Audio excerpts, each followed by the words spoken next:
Yeah. One yes, the rebut, we'll have a rebuttal.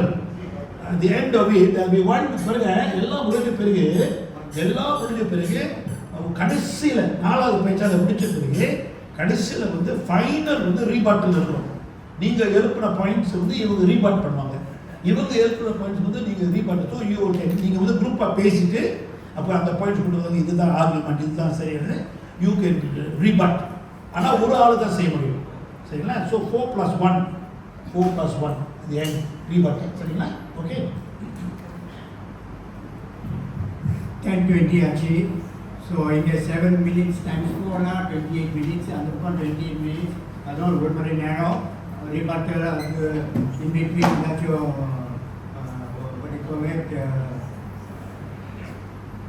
Discussion இல்லை, ஏதாச்சும் லேட்னஸ் இருந்தால் தென் நம்மளோட டைம் வந்து கொடுக்குறாங்க. So please keep your time and all the Bhattimandalam will be in Tamil. So I invite the first speaker, Brother Joshua, you will start. It is difficult Susana to be a Christian.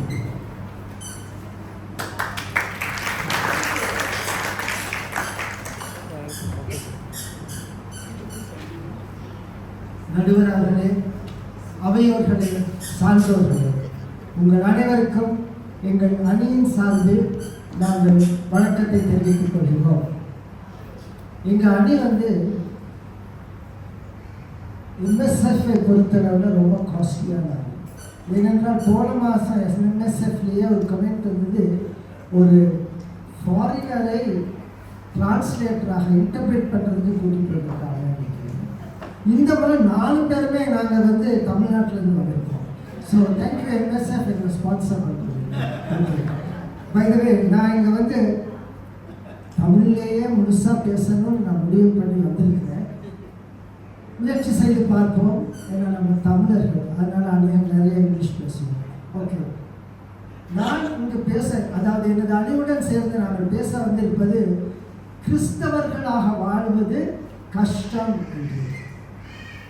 நாம் இங்கே இருக்கிற எல்லாருமே தேவகுமார், எல்லாருமே இந்த உலகத்தில் இருக்க ஒருத்தருமே தேவகுமாரன் அல்ல. ஆண்டவர் ஒருவர் தான் இந்த உலகத்தில் எந்த விதமான பாவமும் இல்லாமல் சுத்தமான தேவனுடைய மனித குமாரனாக வாழ்ந்தவர். ஆகவே ஈவன் அந்த ஆண்டவருக்கே பிசாசான சோதிக்கிறதுக்கு முயற்சி பண்ணார். ஆனாலும் அவர் அதை மேற்கொண்டார், அது வேற விஷயம். ஆனால் பாவத்தில் உட்பவித்த நம்மை போன்ற ஒவ்வொரு மனிதரும் இந்த உலகில் தேவன் கொடுத்த அந்த கட்டளையின் படி வாழ்வது கஷ்டம் என்பதை நான் கூற வந்திருக்கிறேன். சின்ன ஒரு உதாரணம், கஷ்டம்ன்றது எப்படின்னா, இன்னைக்கு நம்ம தலைவரே, இந்த எம்எஸ்எஃப் தலைவரே கஷ்டம்னு ரொம்ப கஷ்டப்பட்டு தான் அந்த கஷ்டம்னு வார்த்தையை சொன்னாங்க. அப்படி இருக்கும்போது நம்ம வாழ்வது எவ்வளோ கஷ்டமான காரியம். முதற்கனாக எனக்கு எப்பவுமே இந்த கவுண்டர் பண்ணி தான் ரொம்ப பழக்கம். ஆனால் எதிர்பாராத விதமாக இன்னைக்கு எனக்கு பாயிண்ட்ஸை சப்மிட் பண்ண வேண்டிய விதம் வந்துவிட்டது. ஆனால் பாருங்க, நாம் வேதாகமத்தை திறந்த உடனேயே அந்த முதல் 5 ஆகமங்கள், இந்த 5 ஆகமத்திலே நம்ம உலகத்தில் எப்படி வாழ வேண்டும் அப்படின்னு கட்டளைகள் கொடுக்கப்பட்டிருக்கின்றன. அந்த கட்டளைகளின்படி நாம் வாழ்கின்றோமா? முதல் கேள்வி பாருங்க. அது எப்பவுமே, அதாவது நமக்கு சொல்லப்படுகிறது என்னவென்றால், நம்ம பாவம் செய்கிற மன்னிப்பு கேட்டு அதை விட்டு விட்டால் நமக்கு மன்னிப்பு இருக்குது. பாவம் செய்யாத மனுஷனே கிடையாது. நைட் போயிட்டு நம்ம என்ன பண்ணுறோம், இரவில் ஜெபம் பண்ணுறோம், ஆண்டவரே எங்கள் பாவத்தை மன்னிச்சிருங்க. ஆனால் அடுத்த நாள் பண்ணாமல் இருக்க மாட்டேன், அதே பாவத்தை தான் பண்ணுறோம். ஸோ எவ்வளோ நாள் தான் ஆண்டவரும் மன்னிச்சுட்டு இருப்பாரு? உதாரணத்தில் 7-70 தடவை மன்னிங்கன்னு நமக்கு சொல்லியிருக்கு. ஆனாலும் செய்த பாவத்துக்கு தண்டனை உண்டுன்னு சொல்லியிருக்கு. ஸோ இது ஒரு சின்ன காரியம். ஆகவே நம்ம வந்து முதலாக இந்த கட்டளைகளை கடைப்பிடிப்பதே ரொம்ப ஒரு கஷ்டமான காரியம். இப்படி இருக்கும்போது நம்ம மற்றதுக்கெல்லாம் எங்கே போகிறது? அடுத்ததாக பாருங்க, வேதத்தில் குறிப்பிட்ட நீங்கள் உபவாசித்து ஜெபியுங்கள். எத்தனை பேருக்கு இன்னைக்கு உபவாசித்து ஜெபிக்க முடியும்? முதல் காரியம் எனக்கே முடியல. நான் சொல்லிட்டேன், நம்ம உபவாசித்து ஜெபிச்சோம்னா கொஞ்ச நேரத்தில் அப்படி நாக்கு தொங்கிடும். ஏன்னா எனக்கு சுகர் இருக்குது, அது முடியாது. வேணால் சாப்பிட சொன்னாங்கன்னா நல்லா ஒரு கட்டு கட்டிட்டு அப்புறம் ஒரு டம்ளர் எக்ஸ்ட்ரா போட்டுக்கலாம். நிறைய பேருக்கு அந்த அனுபவம் இருக்குன்னு நினைக்கிறேன். பரவாயில்ல. ஸோ தேவன் சொல்கிற ஒவ்வொரு காரியத்தையும் நான் பார்க்கும்போது எல்லாமே கஷ்டமாகத்தான் இருக்குது. So it's not easy. அது ஈஸியாக அது இலக்கவே கிடையாது. நம்ம நடக்குது பேசிடலாம், நம்ம வேதாந்தத்தை கையில் வச்சுருக்கோம், நம்ம இப்படித்தான் நடக்கணும் அப்படின்னு. ஆனால் அதில் கொடுக்கப்பட்டிருக்கும் ஒவ்வொரு காரியங்களையும் பார்க்கும்போது அவை கஷ்டமாக இருக்கிறது. ஆகவே கிறிஸ்தவனாக இந்த உலகத்தில் வாழ்வது ஒவ்வொரு கட்டத்திலும் கஷ்டமான ஒரு காரியம். அடுத்ததாக பார்த்தீங்கன்னா தேவன் அநேக காரியங்களை நமக்கு சொல்லியிருக்காரு. இப்படி பண்ணணும், அப்படி பண்ணணும், அது இதுன்னு. நான் இப்போ ரெஃபரன்ஸ் பண்ண போனேன்னா அது பைபிள் ஸ்டடியாக மாறணும். இது ஒரு பட்டிமன்றம் என்ற ஞாபகத்தில் வைத்து நான் அதை சுருக்கமாக சொல்கிறேன். தேவன் எத்தனையோ காரியங்களை நமக்கு சொல்லியிருக்காரு. இந்த காரியங்களில் நாம் உண்மையாக இருக்கிறோமா அல்லது கரெக்டாக செஞ்சுட்டு இருக்கோமா? எதிரணியை பார்த்து கேட்கிறேன். வேதாகமத்தை சொல்லியிருக்கு, கண்ணத்தில் ஒருத்தன் அரைஞ்சா அடுத்த கண்ணத்தை காட்டுங்க. எத்தனை பேர் கண்ணத்தை காட்ட முடியாது? திருப்பி விடும் அடுத்த அடி நித்யா செகண்ட் தான் கேட்குறேன். ஸோ ஒரு உதாரணம், இது ஒரு சின்ன உதாரணம் நான் சொல்கிறேன். இதே போல எத்தனையோ ஒருத்தர் இன்னொரு உதாரணம் சொல்லியிருக்கு. நீ ஒருவர் உங்களை ஒரு மைல் தூரம் கூப்பிட்டா இன்னொரு மைல் எக்ஸ்ட்ரா மைல் போங்க. நடக்கிற காரியமா இதெல்லாம் இன்னைக்கு நம்முடைய வேலை என்ன ஆகணும்? இப்படியெல்லாம் போயிட்டு இருந்தா. ஆகவே இந்த வாழ்க்கை தேவன் கொடுத்த கட்டளைகளை நாம் கடைபிடிப்பது கஷ்டம். இட்ஸ் நாட், அதாவது அது நாளார்ந்த வாழ்க்கைக்கு சரிவரக்கூடிய காரியம் அல்ல. நம்ம கிறிஸ்தவம் பைபிளை தூக்கிட்டு நான் சர்ச்சுக்கு போகிறேன் வரேன்னு சொல்லிட்டு நம்ம இருந்துகிட்டே இருக்கலாம். ஆனால் அதை கடைபிடித்து நடப்பது மிகவும் கஷ்டமான காரியம். அடுத்ததாக நம்முடைய கண் அல்லது செவிகள் இதெல்லாம் நமக்கு சுத்தமாக இருக்குதா? நம்ம கண்ணில் என்னென்னலாம் பார்த்துக்கிட்டு இருக்கோம்? நமக்கு விருப்பம் இல்லையா நம்ம பார்த்து தான் ஆகணும். காதுகளில் எத்தனையோ காரியங்களை கேட்டுக்கிட்டு இருக்கோம். இதெல்லாம் கேட்டுக்கிட்டு இருக்கோம். கொஞ்சமாவது நான் ஒரு முறை ஒரு காரில் ட்ராவல் பண்ணிக்கிட்டு இருந்தேன். ஒரு 2 ஹவர் ட்ராவல் பண்ணியிருந்தேன் அந்த காரில் நல்ல பயங்கரமான பாட்டுகள் தான் எல்லாம் போட்டுட்டு வந்துட்டு இருந்தாங்க. கொஞ்ச நேரம் கழித்து நான் காரில் இறங்கின பிறகு அன்றைக்கி நாள் முழுதும் அந்த பாட்டு ஒரே அரபிக் குத்து பாட்டு தான் போய்கிட்டு இருக்கு முழுசா. ஸோ எங்கே போச்சு நம்ம கிறிஸ்தவன் சொல்லிகிட்டு இருக்குது? கடைசியில் அரபிக் குத்து தான் குத்திக்கிட்டு இருக்கோம் உட்காந்து. ஸோ இதெல்லாம் பார்க்கும்போது கிறிஸ்தவனாக இந்த உலகத்தில் வாழ்வது ரொம்ப கஷ்டமான ஒரு காரியமாக இருக்கிறது. அது மட்டுமல்ல, இன்னைக்கு ஆலயத்துக்குள்ளேயே இந்த எல்ஜிபிடி சேம் செக்ஸ் மேரேஜ் இப்படியான காரியங்கள் வந்துவிட்டது. ஒரு சில ஆலயங்கள் சபைகள் அதை ஆதரிக்கவும் செய்கின்றன.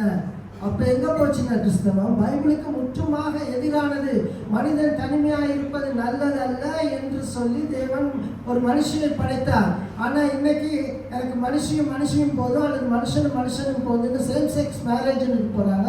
அல்ல எங்களுக்கு திருமணமே வேண்டாம் என்றுட்டு எல்ஜிபிடின்னு ஒரு லைனில் போயிட்டு இருக்காங்க. அப்படின்னா அது தேவனுக்கும் பைபிளுக்கும் விரோதமான ஒரு காரியம். ஆகவே இந்த உலகத்தில் கிறிஸ்தவர்களாக வாழ்வது இதே போல ஒரு சிறு காரியங்கள் மூலமாக கஷ்டம் என்று கூறி விடை பெற்றுக் கொள்கிறேன். நன்றி.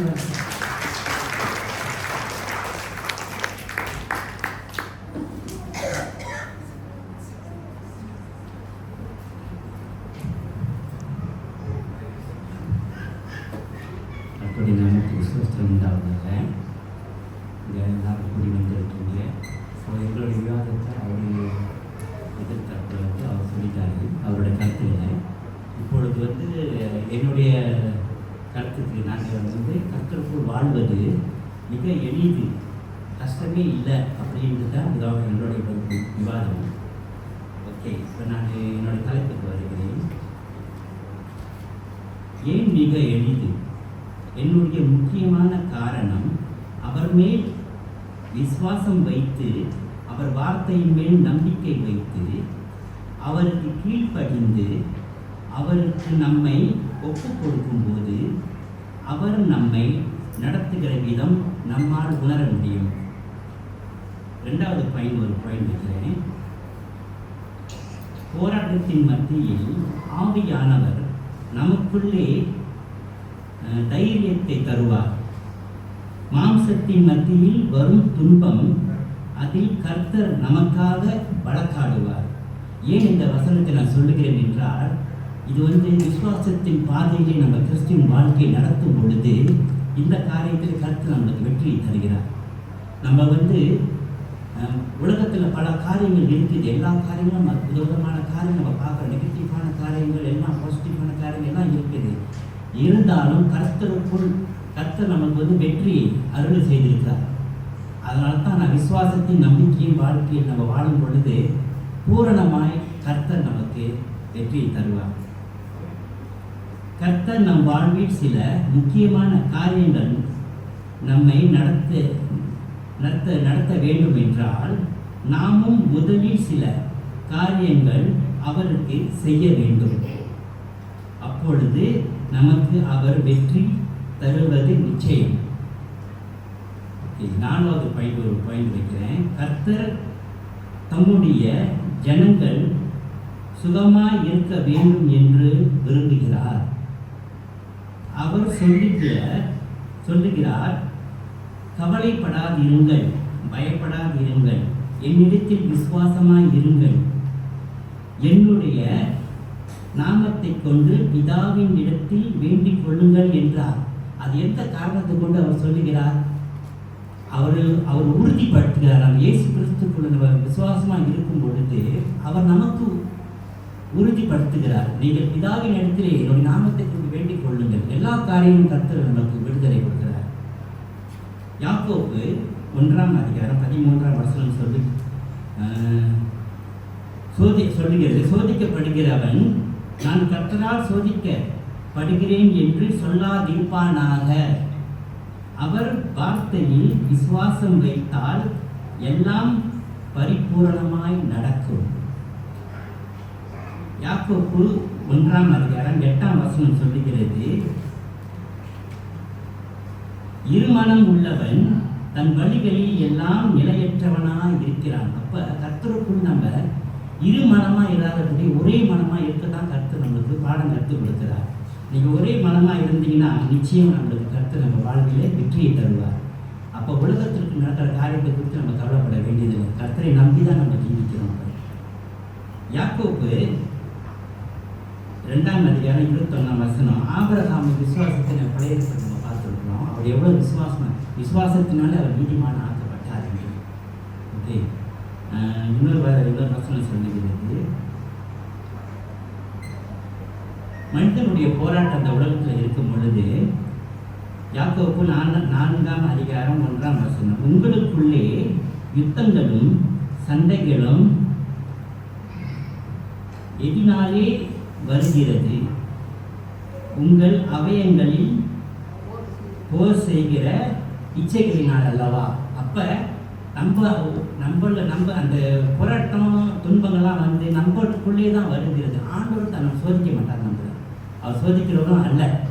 அதனால நமக்குள்ளே தான் அந்த போராட்டங்கள்லாம் வருது. அதனால தான் அந்த உலகத்தின் மிக கஷ்டம், கிறிஸ்துக்குள் வாழ்வது மிக கஷ்டம் அப்படின்னு சொல்லி எல்லாரும் பலவிதமான கருத்துக்களை வெளியாட்டி கொண்டிருக்கிறார்கள். எபிசேயர் 5ஆம் அதிகாரம் 9ஆம் வசனம், ஆவியின் கனி சகல நற்குணத்திலும் நீதியிலும் உண்மையிலும் விளங்கும். கர்த்தர் நம்மளுக்கு கொடுக்கின்ற ஒரு முக்கியமான காரியம். கர்த்தருக்கு சோஸ்திரம். மணியாகி விட்டது. இதோ என்னுடைய கருத்துக்கள் நான் வெளியிட்டு. ஓகே,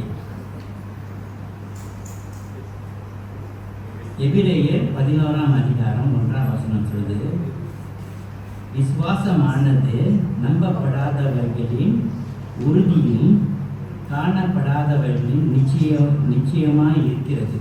அப்போ விசுவாசம் நம்ம வைக்கும் பொழுது ஒரு காணப்படாத காரியத்தை நம்ம விசுவாசம் வைக்கிறோம். இருக்கு என்று விசுவாசம் வைக்கிறது தான் கர்த்தருடைய டீச்சிங். அது அதை நம்மளுக்கு சொல்லி கொடுத்துருக்காரு. அதனால நம்மளுடைய விசுவாசம் கர்த்தர் மேலே உறுதியாக இருந்தோம்னா நம்மளுடைய வாழ்க்கையில எப்பொழுதும் வெற்றி உண்டு. நன்றி சொல்லி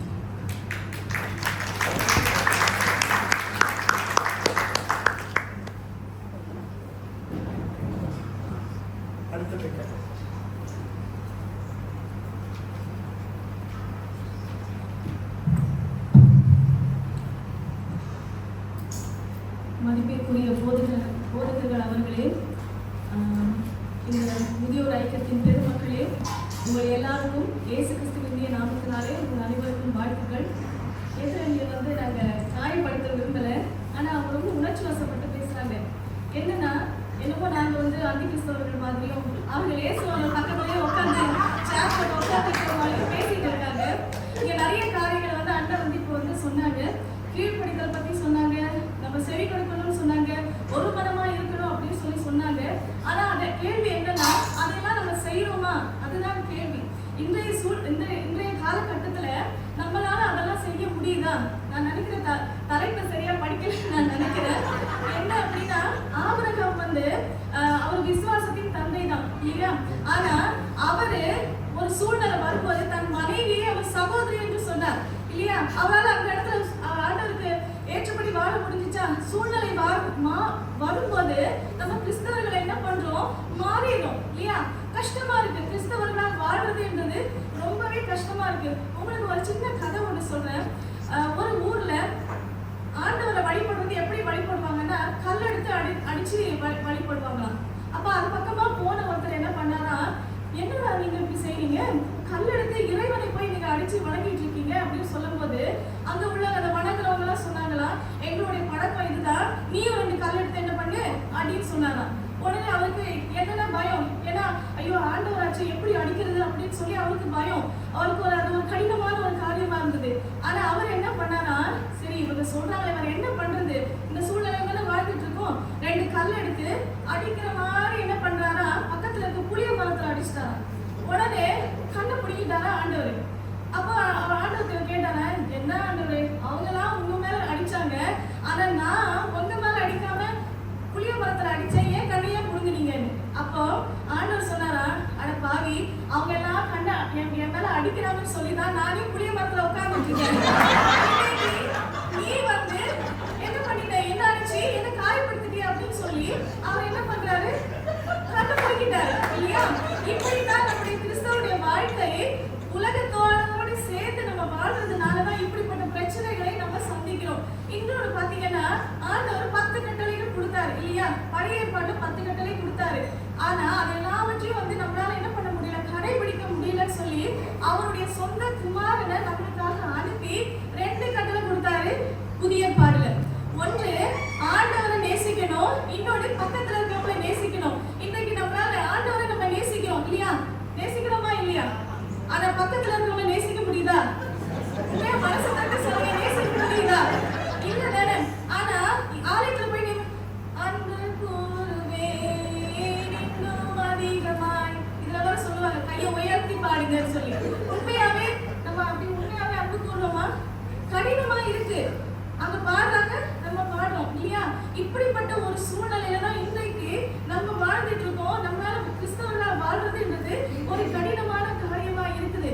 அது போல பாத்தீங்கன்னா, இன்னைக்கு நம்ம ஒரு தலைவர் ஒரு காரியத்தை சொல்றாங்க, நம்மளால எதிர்த்து பேச முடியுமா? ஆண்டவருக்கு விரோதமான காரியம்.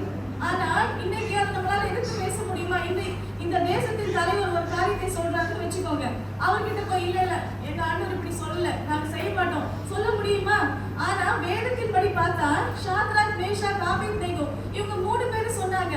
நேபுகாத்நேச்சார் ராஜா என்ன பண்ணாரு, நான் சிலையை ஒண்ணு பண்ணி வச்சிருக்கிறேன், நீ என்ன பண்ணணும், அதை வணங்கணும், நீ வணங்கலனா அக்கடி சூழல உன்னை போட்டுருவேன் அப்படின்னு அவர் சொல்லும் போது, நீங்க தானியேல் 3:16 பாத்தீங்கன்னா அந்த 3 பேரும் ராஜாவை பார்த்து என்ன சொல்றாங்கன்னா, உங்களுக்கு உத்தரவு சொல்ல எனக்கு அவசியம் இல்லைன்னு சொல்றாங்க. இந்த பதில் ஒரு எப்படிப்பட்ட ஒரு பதில்? இப்ப இதே மாதிரி நம்ம சொன்னா, என்ன இவங்க இவ்வளவு ரூடா பேசுறாங்க சொல்லுவோம் தானே? அவங்க கிட்ட ஒரு தாழ்மையே இல்லைன்னு சொல்லுவோம். இந்த இடத்துல அவங்களோட பதில் எப்படிப்பட்டதா இருந்துச்சு? ஒரு தாழ்மை இருந்துச்சா? இல்ல, உங்களுக்கு உத்தரவு சொல்ல எனக்கு அவசியம் இல்லை அப்படின்னு சொல்றாங்க. இப்படிப்பட்ட தைரியம் இன்னைக்கு நம்மளுக்கு இருக்கிறதா? இந்த வேதத்தை நாம் வாசிக்கிறோம், ஆனா அதுபடி நம்ம நடந்து கொள்கிறோமா என்று பார்த்தால் ரொம்ப கடினமான ஒரு காரியம். அது மாதிரி இன்னொன்னு பாத்தீங்கன்னா, நம்முடைய நண்பர்கள் ஒரு தவறு செய்யறாங்கன்னு வச்சுக்கோம், ஆண்டவருக்கு பிரியமில்லாத காரியத்தை செய்யறாங்க, நம்மளால அதுக்கு பேச முடியுமா? ஏன் பேச முடியாது? அந்த நண்பர்கள் நம்ம விட்டு போயிருவாங்க, ஒரு பயம், ஐயோ என்னோட ஃப்ரெண்ட் என்னை விட்டு போயிருவாங்கன்னு. ஆனா இயேசுவானவர் கூட சீஷர்கள் இருந்தாங்க. சீஷர்கள் அவர் எப்படி சொல்றாரு, சிநேகிதனே அப்படின்னு சொல்றாரு. அப்படிப்பட்ட சிநேகிதனோட அப்ப பேசிட்டு இருக்கும்போது இயேசுவானவர் சொல்றாரு, நான் இப்படிலாம் பாடுபட்டு அடக்கம் பண்ணப்பட்டு நான் வந்து மரிக்க போறேன், 3ஆம் நாள் உயிர்த்தெழ போறேன் அப்படின்னு அவர் சொல்லும் போது பேதுரு சொல்றாரு, நீங்க அப்படிலாம் செய்யக்கூடாது அப்படின்னு சொல்லி என்ன பண்றாரு, அவரை வந்து திட்டுறாரு. உடனே இயேசு வந்து, ஐயோ என்ன எவ்வளவு மாசம்பா, என்னோட சீஷனுக்கு நான் மறிக்கிறது அவனுக்கு பிடிக்கலன்னு சொல்லி சொன்னாரா? இல்ல, அவர் என்ன தெரியுமா சொன்னாரு, திரும்பி பார்த்து எனக்கு பின்னாக போ சாத்தானேன்னு சொல்றாரு. இன்னைக்கு நம்ம வந்து சொல்ல முடியுமா? சொல்ல முடியாது. ஏன்னா அப்படிப்பட்ட ஒரு சூழ்நிலையில தான் நம்ம இருக்கிறோம். நிறைய பேர் பாத்தீங்கன்னா ஒரு சூழ்நிலை வரும்போது தான் நம்ம உண்மையான கிறிஸ்தவர்களா இல்லையான்றது தெரியும். வேதத்துல நீங்க பாத்தீங்கன்னா தாவீது ஆண்டவருடைய இருதயத்துக்கு ஏற்றவன். ஆனா ஒரு சூழ்நிலை வரும்போது பத்சேபாள் கிட்ட அவர் விழுந்துட்டார் இல்லையா? மோசே ஆண்டவரோட சஞ்சரித்த ஒரு மனுஷன். ஒரு சூழ்நிலை வரும்போது அவர் கோபப்பட்டுட்டாரு. யூதாஸ் காரியத்து இயேசுவானவரோடே டிராவல் பண்ணாரு. ஆனா அவர் ஒரு சூழ்நிலை வரும்போது ஆண்டவரையே இயேசுவானவரே காட்டி கொடுத்தார் இல்லையா? இப்படிப்பட்ட ஒரு சூழ்நிலையில இந்த சமுதாயத்துல வாழும்போது இன்றைய நாள்ல நமக்கு ரொம்ப கஷ்டமா இருக்குது. ஆண்டவருடைய கட்டளைகளையும் கற்பனைகளையும் நம்ம வந்து ஃபாலோ பண்றதுன்றது நம்மளுக்கு ரொம்ப கஷ்டமா இருக்கு. பொய் சொல்லக்கூடாதுன்னு சொல்றாங்க. ஆனா இன்னைக்கு உங்களுடைய மனைவி கணவன்மார்கள்லாம் இருக்கிறீங்க, நம்ம மனைவிகள் அழகா ட்ரெஸ் பண்ணிட்டு வரும்போது அது உண்மையாவே நல்லா இல்லைன்னு, ஒருவேளை நல்லா இல்லைன்னு வச்சுக்கோங்களேன், நீங்க உங்களால சொல்ல முடியுமா? அடுத்த வேலை சோறு உங்களுக்கு கிடையாது, சரிதானே? உண்மையை சொல்ல முடியல. உண்மையை சொன்னா பிரச்சனை வருது இல்லையா? அப்படிப்பட்ட ஒரு சூழ்நிலையில தான் இருக்கிறோம். ஆனா ஆண்டவர் சொல்றாரு, நம்ம உண்மையாவே அவருடைய கட்டளைகளையும் அவருடைய கற்பனைகளையும் நம்ம வந்து பின்தொடரும் போது செய்யும் போது ஆண்டவர் நமக்கு நித்திய ஜீவனை கொடுக்கிறார். ஆனா எவ்வளவு அடி வாங்கினாலும் மறிக்காத மாதிரியே நாங்க நடிச்சிட்டு இருக்கோம். கடைசியா ஒண்ணு நான் சொல்லி முடிக்க விரும்புறேன். கிறிஸ்துவுக்காக மரிப்பது, நல்லா கவனிச்சுக்கோங்க, கிறிஸ்துவுக்காக மரிப்பது எளிது, அவருக்காக வாழ்வதுதான் கடினம். மரிப்பதற்கு 1 அல்லது 2 மணி நேரம் தான் ஆகும். ஆனால் கிறிஸ்துவுக்காக வாழ்வது அனுதினமும் மரிக்க வேண்டும். இன்றைக்கு நம்ம கிறிஸ்துவுக்காக மரிச்சிடலாம், உடனே செத்து போயிடலாம் இல்லையா? ஆனா ஒவ்வொரு நாளும் வாழ்றதுன்றது அதை விட மிகவும் கடினமான ஒன்று. அப்படிப்பட்ட ஒரு சூழலை தான் இன்றைக்கு நீங்களும் நானும் இந்த உலகத்துல நம்ம வாழ்ந்து கொண்டிருக்கிறோம். அதை மேற்கொள்ளணும் அப்படின்னா அதுக்கு பலத்தை ஆண்டவர் தான் நம்மளுக்கு தரணும். நன்றி கூடி விடைபெறுகிறேன். நன்றி. நம்ம சர்ச் பக்கத்தில் பொழிய வராங்க. தேங்க்யூ. மாங்காய் மரம் இருந்துச்சு, ஒரு 1-2 மரம் தான் இருக்குது, சரிங்களா? ஓகே, அதுக்கு தோற்றுறோம். ஜான்டிக்கு பரிதாபப்படுதா இல்லைன்னு தெரியல, நிலைமை புரியுதுக்கா? ஓகே, நன்றி ஸ்தோத்திரம். ரைட், ஓகே, சோஸ்திரம்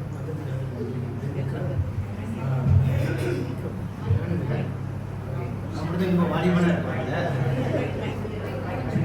ஓகே, நான் மட்டும் கொஞ்சம் வாலிபனாக இருப்பாங்க, இதெல்லாம் கொஞ்சம் வயசானதாக இருக்குது. பட் அப்போயும் உங்களுக்கு கஷ்டமாக இருக்குன்னா கிறிஸ்துவ வாழ்க்கை வாழ்றது அதை சொல்ல வேண்டியது. இன்னைக்கு லைஃப்பில் பார்த்தீங்கன்னா எல்லாமே ஈஸியாக கிடைக்குது. நம்மளுக்கு நிற்கிற இடத்துல ஈஸியாக வருது. ஆன்லைன்லேருந்து எல்லாமே பார்க்க முடியுது. ட்ரம்ப்போட டிபேட் பார்க்கலாம், நம்ம கமலா ஹாரிஸ் டிபேட்டை பார்க்கலாம், நம்ம ஷாப்பிங் பண்ணலாம், நம்ம விசா அப்ளிகேஷனோட ஆன்லைனில் ஈஸியாக போடலாம். ஆனால் கிறிஸ்துவ வாழ்க்கையை வாழ்றவங்க தான் உங்களுக்கு கஷ்டமாக இருக்குன்னு சொல்கிறீங்க. ஓகேவா? அதை அடுத்து சொல்கிறேன். ஜோசுவா போது சொன்னார், டெம்டேஷன், ஆண்டவருக்கே டெம்டேஷன் வந்தது, ஆண்டவருக்கே அவர் கஷ்டம் வந்தது. ஆனால் ஆண்டவர் 40 நாள் ஃபாஸ்டிங் எடுக்க போல பிசாசனை மேலே கூட்டிகிட்டு போயிட்டு இது உலகத்தையே அவனுக்கு தரன்னு சொல்லிப்பாரு. ஆண்டவர் விழுந்தாரா? விழுலையே. விழுந்தது யாரு? மனுஷன் தானே. இன்னைக்கு விழுந்ததெல்லாம் மனுஷனா இருக்கு. ஆனால் ஆண்டவர் அதை செய்யலை. ஆனால் ஆண்டவர் செஞ்ச மாதிரி நீங்கள் சொல்கிறீங்க பார்த்தீங்களா? ஓகே, ஒன்று சொல்கிறேன், LGBTQ எல்லாமே இருக்குன்னு நம்ம சொல்கிறோம். ஸோ ஒவ்வொரு சபையில் இருக்குன்னு சொல்கிறோம். ஆனால் ஆண்டவர் இதுக்கு இடம் கொடுக்கல. இடம் கொடுத்தது மனுஷன். அப்படி இடம் கொடுத்தனால தான் சோடம் அண்ட் கொமோரா அழியப்பட்டது. அழிச்சது ஆண்டவர் தான், ஆனால் கொடுத்தது இடம் மனுஷன். அக்கா ஒன்னே சொன்னாரு, அது டேவிட் வந்து பாவத்தில் விழுந்தது இச்சையின் ஆசை யாருக்கு வந்தது? ஆண்டவரா கொடுத்தாரு, நீ இச்சையின் ஆசைக்குள்ள போன்னு சொல்லி மனுஷன் உருவாக்குனது. அதே ஜோசப் தான் பொத்திபாரண்டு ஜோசப் மினுக்கு வரப்பாரு. ஜோசப் வசனத்தை கழட்டி ஓடினான், இந்த பாவத்துக்கு நான் ஈடு ஆகக்கூடாதுன்னு. ஜோசப் இருந்த அந்த விசுவாசம் ஏன் டேவிட்டுக்கு அப்படி இல்லை? ஸோ இது காரணம் யார்? மனுஷன் தான் உருவாக்கிட்டு இருக்கோம் ஒவ்வொரு காரியத்திலும். நான் இப்படி நீங்கள் வாழ்றீங்கன்னா பேதுரு மாதிரி வாழ்ந்துட்டு இருக்கீங்க. பேதுரு இப்படி நான் ஆண்டவர் தண்ணி மேலே நடக்க போற ரவி மாஸ்டர் நானும் தண்ணி மேலே நடக்கணும்னு சொல்ல போற ஆண்டவர் உடனே நீ தண்ணி மேலே நடக்கணும்னா வந்து நீ கீழ்ப்படியணும், நீ 40 நாள் உபவாசம் இருக்கணும், நீ இப்படி வாங்கணும் இப்படி இருக்கணும்னு சொல்லவே உடனே கூப்பிட்டாரு வா தண்ணி மேலே நடந்து. ஆனால் அந்த தண்ணி மேலே நடக்க போற ஒரு பெரிய அலை பின்னாடி வந்துச்சு. அந்த அலையை பார்த்தேன்னு பேதர் உடனே டக்குன்னு விழுந்துட்டான் தண்ணி கீழே இருந்து. அப்போ ஆண்டவர் உடனே கையை பிடிச்சார். அலைங்கிறது நீங்கள் நினைக்கிற அந்த கஷ்டம், ஆனால் இயேசு நீங்கள் பின்பற்ற போது எந்த கஷ்டங்கள் வந்தாலும் அவர் உங்களோட இருக்க போற அதை நீங்கள் இன்னும் ஒரு வாய்ப்பே இல்லை. ஆனால் விழுக்கிறது யாரு? பேதர் தான். ஆண்டவர் நீ விழுந்து கூட சொல்லல. ஸோ இன்னொரு விஷயம் நான் உங்கள்ட்ட ஒன்று சொல்கிறேன்.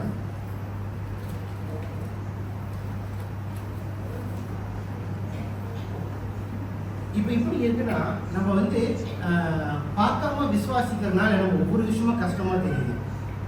ஆனால் நம்ம வந்து இப்போ அவரை பார்க்காம நம்ம விசுவாசிக்க ஆரம்பிக்கிறோமோ அப்போதான் ஒவ்வொரு விஷயம் நம்மளுக்கு அது ஈஸியாக தெரியும்.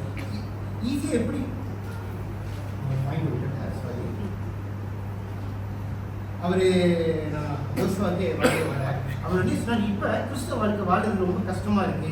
எங்கே போனாலும் எந்த பாட்டு கேட்குற, நான் இந்த பாட்டு பார்க்க முடியுது, இந்த விஷயங்கள் பார்க்க முடியுது. நம்ம ஏன் அதை பார்க்கணும்? அதை பார்க்கறதுக்கு நம்ம தான் இடமே கொடுக்கணும். ஏன்னா பரிசுத்தமான வாழ்க்கையை வாழ முடியல. அவர் சொல்றாரு பரிசுத்த வாழ்க்கை வாழ்றது கஷ்டம். ஒருபோதும் ஆண்டவர் சொன்னதில்லை நம்ம பரிசுத்தமான வாழ்க்கையில் இருக்க முடியும். ஆனால் பரிசுத்தமான வாழ்க்கையில் ட்ரை பண்ணதுக்கு நம்ம ஒவ்வொரு நாளும் அதை வந்து ஈடுபடுத்திக்கலாம். பரிசுத்தமான தேவன் ஆண்டவர் மட்டும்தான். ஓகே, அதுதான் என்னோட பாயிண்ட்.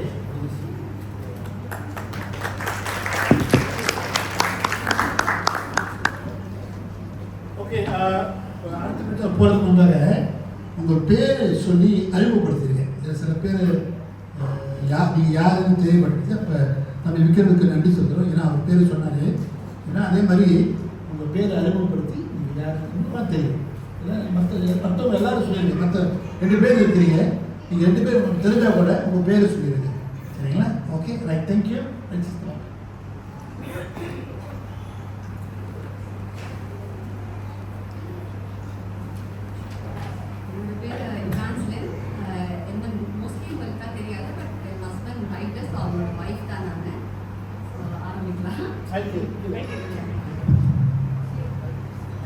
இங்கு அமர்ந்திருக்கும் அனைவருக்கும் எதிர் அணிகளுக்கும் இயேசு கிறிஸ்து நாமத்தில் நம்ம வாழறது வந்து கடினமே என்ற தீர்ப்பு எழுத காத்திருக்கும் தலைவர்களுக்கும் பாஸ்டர் ஐயாவுக்கும் இயேசு கிறிஸ்து நாமத்தினாலே வாழ்த்தலை தெரிவித்துக்கொள்கிறேன். ஆன்லைன்ல ரொம்ப ஈஸி, எல்லாமே ஈஸியாக கிடைச்சிரும் அப்படின்னாரு.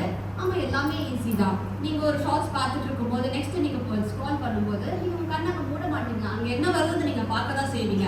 இன்டர்நெட்டில் நீங்கள் டைம் ஸ்பெண்ட் பண்ணுறது எவ்வளோ அதிகமாக இருக்குது. ஆண்டவரோட புத்தகத்துலையும் பைபிள்லையும் நீங்கள் டைம் ஸ்பெண்ட் பண்ணுறது எவ்வளோ கம்மியாக இருக்குன்றது உங்களுக்கே தெரியுங்கிறது. அடுத்ததாக பேதுரு கடல் மேலே நடந்தாரு, ஆண்டவர் கூப்பிட்டாரு, வந்துட்டாரு அப்படின்னா அதெல்லாம் ஓகே தான். நாங்கள் அதை கஷ்டம் சொல்லல. ஆண்டவர் கூப்பிடுறது ஈஸி தான். But what is difficult? நம்ம அதை கோ த்ரூ பண்ணுறது தான் டிஃபிகல்ட். நம்ம கிறிஸ்டியன் லைஃப் வாழ்றது தான் டிஃபிகல்ட். அங்கே பேதுருக்கு அது டிஃபிகல்ட் இருந்தது. பேதுரு பயந்தாரு. இது நம்ம ஆஸ் எ ஹியூமன் நமக்கு பயம் இருக்கு, நமக்கு டிஃபிகல்ட்டிஸ் இருக்கு. அதுதான் நாங்கள் இங்கே பேச வந்திருக்கோம். It is not easy to know Christian life. அடுத்ததாக உலகத்தில் உங்களுக்கு உபத்திரம் உண்டுன்னு யார் சொன்னது? எதிரினர் நீங்களே சொல்லுங்க. நடுவர் நீங்க சொல்லுங்க. உலகத்தில் உங்களுக்கு உபத்திரம் உண்டுன்னு யார் சொன்னது? சோ இப்போ ஈஸி உபத்திரமே இல்ல அப்படின்னு சொல்றாங்க. அப்ப இயேசு கிறிஸ்து சொன்னது போல நீங்க சொல்லுங்க.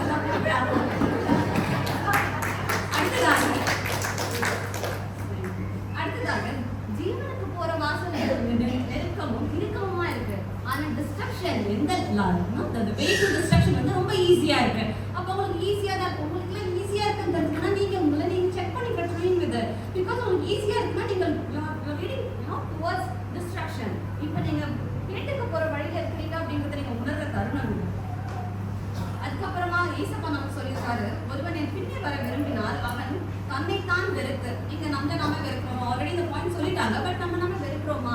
கிடையாது. நம்மளதான் நம்ம அதிகமா லவ் பண்றோம். நமக்கு என்ன ட்ரெஸ் வேணும், நமக்கு என்ன எது நல்லா இருக்கும், நம்மளதான் அதிகமா நம்ம பார்த்து பண்றோம். மற்றவங்களுக்காக பண்றோமா? இல்ல, நம்மளதான் நம்ம ரொம்ப அதிகமா கேர் பண்றோம். நம்ம பொய் சொல்லவே கூடாது. நம்ம வெறுக்கிறோம்னு சொல்லிட்டு கிறிஸ்டியன்ஸா நம்ம வந்து என்ன நானே வெறுக்கிறேன்னு சொல்லி எவ்ரி சண்டே வந்து பாட்டு பாடலாம், மற்றவங்க முன்னாடி வந்து ஆக்ட் பண்ணலாம்.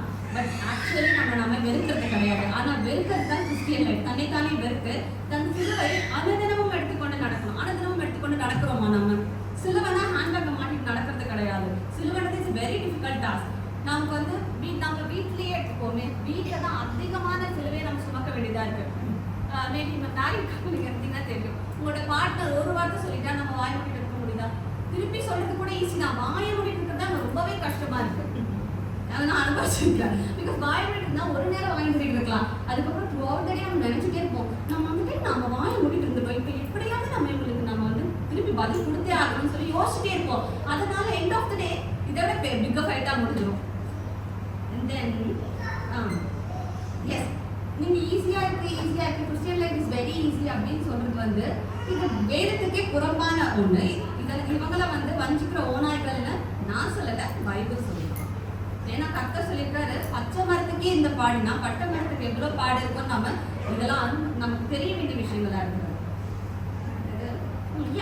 இது ஏன் நீங்க ஈஸியா நினைக்கிறீங்கன்னா, Christian life is very easy நீங்க எதனால சொல்றீங்கன்னா, யூ கிரியேட் சப்ஸ்டாண்டர்ட். ஒரு ஸ்டாண்டர்ட் வந்து தேவன் கிரியேட் பண்ணி வச்சிருக்காரு, ஆனா நீங்க அதுல இருந்து சப்ஸ்டாண்டர்ட் வரீங்க.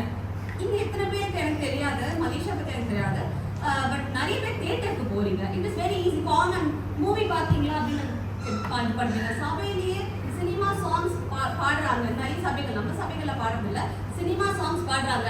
இதை நீங்களே you are creating a substandard to yourself. அதனால வந்து ஈஸியா தான் இருக்கும் லைஃப், கிறிஸ்டியன் லைஃப். நீங்க வந்து ஆண்டவர் கிரியேட் பண்ண ஸ்டாண்டர்டுக்கு வாங்க. ஆண்டவர் ஒத்துப்பாரா? ஏசு கிறிஸ்து உங்களோட கூட இருக்கும்போது நீங்க தியேட்டர்ல உட்காந்து படம் பார்க்கும்போது பக்கத்துல ஏசப்பா உட்காந்து பாப்பாரா? அந்த தியேட்டர்ல ஃபுல் மூவியும் வந்து எல்லாமே வந்து வேதத்துக்கு அடிப்படையில தான் எடுக்கிறாங்களா? கிடையவே கிடையாது. ஆஃபீஸ் கேதரிங்ஸ் போறீங்க, ஆஃபீஸ் கேதரிங்ல நீங்க என்ன பண்ணுவீங்க? எல்லாமே நம்ம ரொம்ப ஹோலியா இருப்போமா? ஹோலி இருப்போமா? இல்லை, இதெல்லாம் வந்து சோஷியல் ட்ரிங்கிங்ன்ற ஒரு கான்செப்ட் வந்துருச்சு. எல்ஜிபிடிக்கே வந்துருச்சுன்னா ஆப்வியஸ்லி சோஷியல் ட்ரிங்கிங்ன்ற ஒன்று கண்டிப்பா இட்ஸ் வெரி காமன் திங் நம்ம ஆஃபீஸ்லாம் வரும்போது. அதெல்லாம் நம்ம சப்ஸ்டாண்டர்ட் கிரியேட் பண்ணுறதுனால தான் கிறிஸ்டியன் லைஃப் வந்து நமக்கு ஈஸியாக தெரியுது.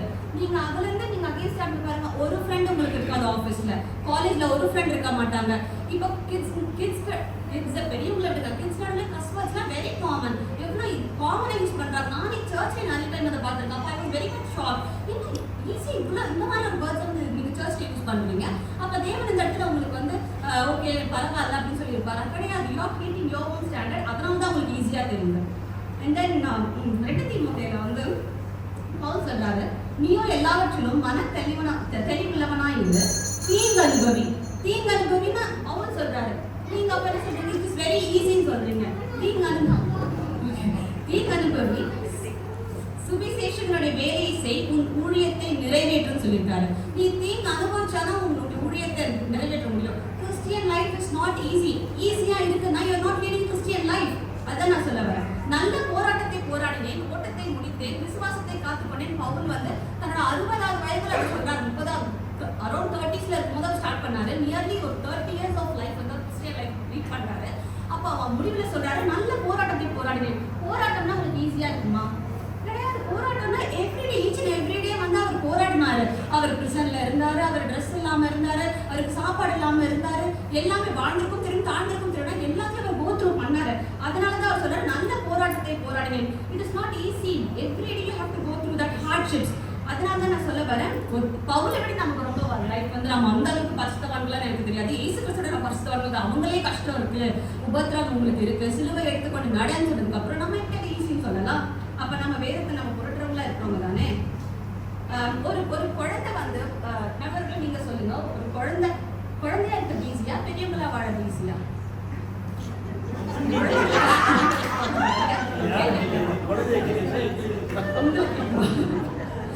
நீங்க என்னைய கேட்டீங்கன்னா வாழ்வதே கஷ்டம்.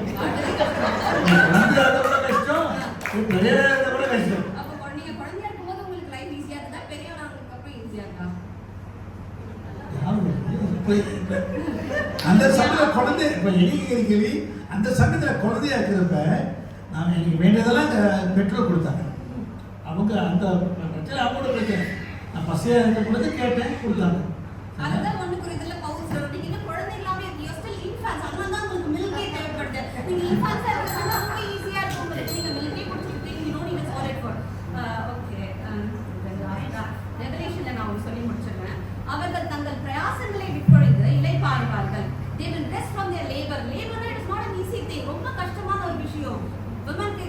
மதர்ஸ் கிட்ட இருந்து பாருங்க எவ்வளவு லேபர் அவங்க கோத்ரூ பண்றாங்கன்னு. ஸோ அவங்க இளைப்பாறுதல் எங்க மறைவான மண்ணா அவங்களுக்கு எங்க கிடைக்கப்படும்? பரலோகம் தானே கிடைக்கும். இங்க ஈஸி கிடையாது. பரலோகத்துல தான் உங்களுக்கு ஓய்வு இருக்கு. அங்கதான் உங்களுக்கு நீங்க ஈஸியா இருக்க முடியும். இவர்கள் மிகுந்த உபத்திரவத்திலிருந்து வந்தவர்கள், கிரேட் ட்ரிபுலேஷன், ஈஸியா அவங்க வரல. அவங்களோட ஆடைகளை அவங்க வந்து கிறிஸ்தோட ரத்தத்துல அவங்க தோய்த்தா கிரேட் ட்ரிபுலேஷன்ல இருந்து அவங்க வந்தாங்க. So it is not easy to lead a Christian life என்று சொல்லி என்னோட அடுத்த டீச்சர் இந்த கிளாஸ் அடுத்த டீச்சர் போட்டு very good point, very good. அடுத்தது என்னோட பேர் நித்யா. இங்கே அனைவருக்கும் என்னை தெரிஞ்சிருக்கிறதுக்கு வாய்ப்புகள் அதிகமாக இருக்கிறது. இந்த நேரத்திலும் இன்றைய நாளிலும் இந்த இடத்துல பேசும்படியாக தேவன் எனக்கு கொடுத்த மிகப்பெரிய கிருபைக்காக அவருக்கு நான் நன்றி செலுத்துகிறேன். மதிப்புக்குரிய போதகர் அவர்களுக்கும் எதிரணியின் பயத்தோடும் நடுக்கத்தோடும் இருந்து அமர்ந்திருக்கிற நம்முடைய எதிரணியும் நாங்கள் பேசுவோம் என்று எதிர்பார்த்து வந்திருக்கிற என்னுடைய சபையின் அங்கத்தவர் ஒருவருக்கும் எங்களுக்கு வாய்ப்பு கொடுத்த என்னுடைய அணிக்கும் என்னுடைய சிறந்தாழ்த்தி வணக்கத்தை தெரிவித்துக் கொள்கிறேன். சற்று முன்பதாக சகோதரி நிறைய காரியங்களை குறித்து பேசினாங்க. எல்லாம் ஆன்லைன்ல பார்க்கலாம், ஆன்லைன்ல இது பண்ணலாம், ஆனால் அதை மேற்கொள்வது வந்து ரொம்ப கஷ்டம் அப்படின்னு பேசினாங்க. அப்புறம் சொன்னாங்க பவுல் வந்து 60 வயசுல இதை சொன்னாங்க, அதை சொன்னாங்க. பவுல் வந்து 60 வயசுல சொல்றதுக்கு ஒரு காரணம் இருக்கு. பவுல் எல்லாம் கஷ்டம்னு இருந்தா நாங்க வேதாகமத்துல படிக்கிற 13 அதிகாரத்தை பவுல் எழுதியிருக்க முடியாது. நடுவர்களே 13 அதிகாரத்தையும் பவுல் படாத ஒரு பாடுகள் இல்லை. எல்லா பாடுகளையும் வந்து பவுல் பட்டிருக்காரு. ஆனாலும் அவர் திடன் கொண்டாரு, கிறிஸ்துவுக்குள்ள அவர் நிலைத்திருந்தார். அதனாலதான் அவர் 13 அதிகாரங்களை அவரால் எழுத முடிஞ்சிச்சு. பிரசங்கி 3ஆம் அதிகாரம் வசனம் 1-9 சொல்லுது, எல்லாவற்றுக்கும் ஒரு காலம் இருக்கு. எல்லா டைம்லயும் ஆண்டவர் வந்து கஷ்டம் கொடுக்கறது இல்லை. எல்லாத்துக்கும் ஒரு சலவனை தான் சொல்றாரு. இருக்க ஒரு காலம் இருக்கு, தூங்க ஒரு காலம் இருக்கு, சாப்பிட ஒரு காலம் இருக்கு, நாங்க சாப்பிடாம இருக்க காலம் இருக்கு. எல்லாத்துக்குமே காலம் இருக்கு. ஒவ்வொரு வசனம் சொல்லுது, வருத்தப்பட்டு பிரயாசப்படுகிறவனுக்கு அதனால பலன் என்ன அப்படின்னு கேட்கிறாரு. அது நீங்க பைபிள்ல படிச்சிருந்தா உங்களுக்கு அது தெரிஞ்சிருக்கும். சரியா? இயேசுவின் சிந்தை உங்களுக்கு இருந்துச்சுன்னா உங்களுக்கு எதுவுமே கஷ்டமா இருக்காது. ஏன்னா இயேசு கிறிஸ்துடைய சிந்தை உங்களுக்கும் இருக்க கடவுள் வேதத்துல சொல்லியிருக்கு. அப்ப இயேசு கிறிஸ்துவோட சிந்தை நமக்கு இருந்துச்சுன்னா நாங்க பார்க்கிற பார்வை வந்து இயேசு கிறிஸ்து மாதிரி நாங்க பார்த்துருக்கோம். இயேசு கிறிஸ்து மாதிரி எங்களோட காரியங்களை செஞ்சிருப்போம். நாங்க எப்பயுமே என்னன்னா உலகத்து காரியம், அது இல்ல, இது இல்ல, காடு இல்ல, வீடு இல்ல, வாசல் இல்ல, சொத்து இல்ல, பணம் இல்ல, அவன் என்னோட பேசல, இவன் என்னோட பேசல, சபையில அந்த பிரச்சனை, எனக்கு இந்த ஊழியம் கொடுக்கல, எனக்கு அந்த ஊழியம் கொடுக்கல, இப்படியே எங்களுடைய கஷ்டத்தையும் எங்களுடைய கவலைகளையும் நாங்க அன்றாடம் பேசிருக்கோம். என்னைக்காவது உட்காந்து யோசிச்சுக்கோமா, இயேசு கிறிஸ்து நமக்கு என்ன சொல்லியிருக்காரு, அவங்க சிந்தை நமக்கு இருக்கா, மற்றவங்களை நேசிக்க சொல்லியிருக்காரு, மற்றவங்களுக்கு இல்லாதவங்களுக்கு கொடுக்க சொல்லியிருக்காரு. நாம என்னைக்காவது கொடுக்குறோம் வச்சிருப்போம். யாராவது கேட்டு என்னோட காசு இல்லை, எனக்கு இன்னும் சம்பளம் போடல, எனக்கு சடங்கு இல்லை, அது இல்லை, இது அப்படிதான் சொல்லி இருக்கிறத நீங்க பாத்தீங்கன்னா அந்த ஏழை விதவை வந்து அவருக்கு இருந்த காசை கொடுத்தா. அப்ப ஆண்டவர் வந்து அவருடைய இருதயத்தை எவ்வளவு அழகா பார்த்திருக்காரு. இன்னைக்கு அதே ஆண்டவர் என்னுடைய இருதயத்தை பார்க்கிறாரு. நாங்க எப்படி இருக்கிறோம், எல்லாமே கஷ்டம்னா எங்களுக்கு இருக்க கஷ்டம், எங்களுக்கு கீழே உட்காந்தா சேர்ல இருக்க உட்கார கஷ்டம், கூட சாப்பிட்டா ஏன் இவ்வளவு சாப்பிட்டு இருக்கணும், கொஞ்சமா சாப்பிட்டா ஐயோ கொஞ்சமா சாப்பிட்டோம், இது நல்லா சாப்பிட்டுருக்கலாமே, அதை நல்லா இதே தான் எங்களோட நாங்க கஷ்டத்தை மட்டுமே நாங்க போகும். எங்களுடைய போக்கஸ் என்ன, எங்களுடைய நோக்கம் என்ன, நாங்க ஏன் கஷ்டப்படுறோம், எங்களுடைய நோக்கம் வந்து இயேசு கிறிஸ்துவை நோக்கமா கொண்டிருந்தா ஏன் எங்களுக்கு வர்ற பாடுகளை வந்து நாங்க கஷ்டம் நாங்க பாடுபட்டா பரலோகத்துக்கு போகலாம். இதுதான் ஆண்டவர் எங்களுக்கு சொல்றாரு. ஆண்டவர் சொல்றாரு, நீ பரலோகத்துக்கு போற வழி இடுக்கமான வழி. ஆண்டவர் சொன்னாரா அவனுக்கு ஹைவே காட்ட, நீ ஹைவேல போனேன் இல்லையே, இடுக்கமான வழியில தான் ஆண்டவர் எங்களுக்கு பரலோகத்துக்கு வழியை காட்டுறாரு. அதுல பாடுகள் இருக்கும், கஷ்டங்கள் இருக்கும், எல்லா துன்பங்களும் இருக்கும். இதை தாண்டி தான் நாங்க போகணும். இதை தாண்டி ஆதியாகமத்துல இருந்து நாங்க வேதத்தை பார்த்தா எல்லா பரிசுத்தவான்களும் அவங்க வந்து கஷ்டப்படாம அவங்களுக்கு எதுவுமே கிடைக்கல, எல்லாருமே கஷ்டப்பட்டாங்க. அவங்க வந்து கிறிஸ்துவனுடைய பலத்தினாலதான் அவங்க எல்லா காரியங்களையும் செஞ்சாங்க. சிஸ்டர் சொல்லும்போது சொன்னாங்க, பவுல் அவர்கள் வந்து அவருக்கு வாழ்ந்திருக்கவும் தெரியும், தாழ்ந்திருக்கவும் தெரியும், எல்லாமே தெரியும், அவருக்கு எல்லாமே தெரிஞ்சிருக்கு. ஏன் தெரியுமா, அவர் இயேசு யாருன்னு கண்டுகொண்டார். அதனாலதான் அவருக்கு எந்த இடத்துக்கு போனா என்ன செய்யலாம்னு அவருக்கு தெரிஞ்சிருக்கு. ஏன்னா அவருக்குள்ளாக வந்து கிறிஸ்து இருந்துச்சு, கிறிஸ்துவோட சிந்தை இருந்துச்சு. அவர் சொல்றாரு, எல்லாவற்றையும் செய்ய எனக்கு பலன் உண்டு. யார் மூலமா பலன் கிடைச்சிச்சு, ஆண்டவர் மூலமா பலன் கிடைச்சிச்சு. இன்னைக்கு நாம வந்து ஜெபிக்கும் போது ஒரு ஜெபத்துக்கு எங்களுக்கு பதில் கிடைச்சோன்னே அப்போ ஆண்டவர் நல்லவர். இன்னொரு முறை நாங்கள் ஜெபிக்கும் போது எங்களுக்கு பதில் கிடைக்காது. ஏன் ஆண்டவர் எப்படி செய்றீங்க? உங்களுக்கு கண் இல்லையா, உங்களுக்கு காது இல்லையா, உங்களுக்கு அது இல்லையா, இது இல்லையா அப்படின்னு நான் கேட்கிறோம். நீங்க ஒண்ணு நல்லா தெரிஞ்சுக்கணும், ஆண்டவருடைய சாயலின் படிதான் நாங்க படைக்கப்பட்டிருக்கிறோம். அப்ப நாம எங்களுக்கு ஒண்ணு நடக்காட்டி உங்களுக்கு கண் இல்லையா காது இல்லையா, அப்ப எங்களுக்கும் கண் இல்லை காது இல்லை மூக்கு இல்லை வாயில எங்களுக்கு எதுவுமே இல்லை, நாங்க ஒட்டையாவே தான் இருக்கிறோம். இதுதான் அர்த்தம். ஆனா ஆண்டவர் வந்து எல்லாமே எங்களுக்கு ஈஸியா கொடுத்துருக்காரு, எல்லாமே ஈஸி. அதுவே நாங்க எடுக்கிற விதத்துல தான் அது இருக்கு. எங்களுடைய சிந்தை, எங்களுடைய மனசுல நாங்க அதை எப்படி எடுத்துக்கொள்றோம், அதை நாங்க எப்படி பார்க்கிறோன்றதுலதான் கிறிஸ்துவம் வந்து, கிறிஸ்துவ வாழ்க்கை வந்து ஈஸியா கஷ்டமாட்டு நாங்க பாக்குறோம். ஈஸியா எடுத்தா அது ஈஸி, நீங்க கஷ்டமா நினைச்சா அது கஷ்டம். நான் கேட்கிறேன், அந்த எதிர்த்தரப்பு சொன்னாங்க சீஷர்கள் வந்து ஆண்டவர் சிலுவையில அறையும் போது எல்லாருமே விட்டு, ஆமா ஆண்டவர் சிலுவையில இருக்கும்போது 12 சீஷர்கள் எங்க போனாங்க? ஆண்டவர் 12 சீஷர் நண்பர்களை குறிச்சு அவங்க சொன்னாங்க. நண்பர்கள் ஒருத்தவங்க பேசாட்டி நாங்க வந்து அவங்க விட்டுட்டு போயிடுவாங்க, அந்த பயத்துல நாங்க பேசுறோம். அது கிடையாது. ஆண்டவர் சிலுவையில தொங்கும் போது 12 சீஷர்கள் எங்க போனாங்க? அப்ப ஆண்டவர் 12 சீஷர்கள் இல்ல சிலுவையில இருந்து கீழே இறங்கினாரா? இல்லையே, அந்த பாட அனுபவிச்சாரு. அப்ப தன்னுடைய சொந்த குமாரனை பார்க்காம ஆண்டவர் எங்களுக்காக தேவகுமாரனை கொடுத்தாரு பாட அனுபவிக்கிறதுக்கு. அவர் பாட அனுபவிச்சாரு, அவருக்கு குமாரனா இருந்து பாட கட்டாரு. நாங்க இந்த கிறிஸ்தவர் இயேசு கிறிஸ்தவோட பெரியவங்களா? நாங்க வந்து கஷ்டத்தை நாங்க இது பண்றதுக்கு இல்லையே. எங்களோட மேலானவர் தான் இயேசு கிறிஸ்து. அவர் பாடுகளை அனுபவிச்சாரு. அனுபவிச்சனாலதான் இன்னைக்கு நீங்களும் நான் இந்த இடத்துல உட்கார்ந்து இருக்கிறோம். எங்களோட பாவங்கள் மன்னிக்கப்பட்டது.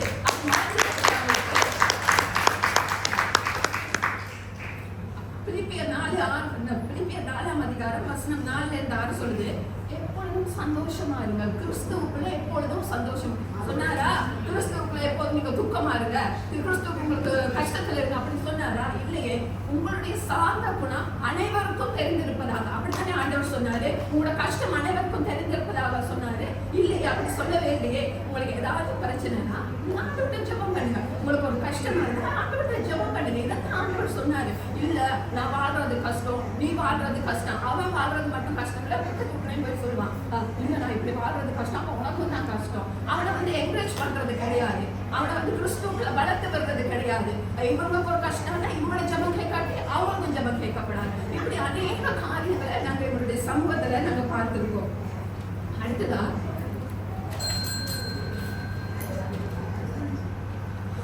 சகோதரி சொன்னாங்க, சிலுவை ஆண்டவருக்கு இயேசுக்கு பின் செல்றவங்க வந்து சிலுவையை வந்து சுமந்துட்டு வரணும் அப்படின்னு சொல்லி சொன்னாங்க.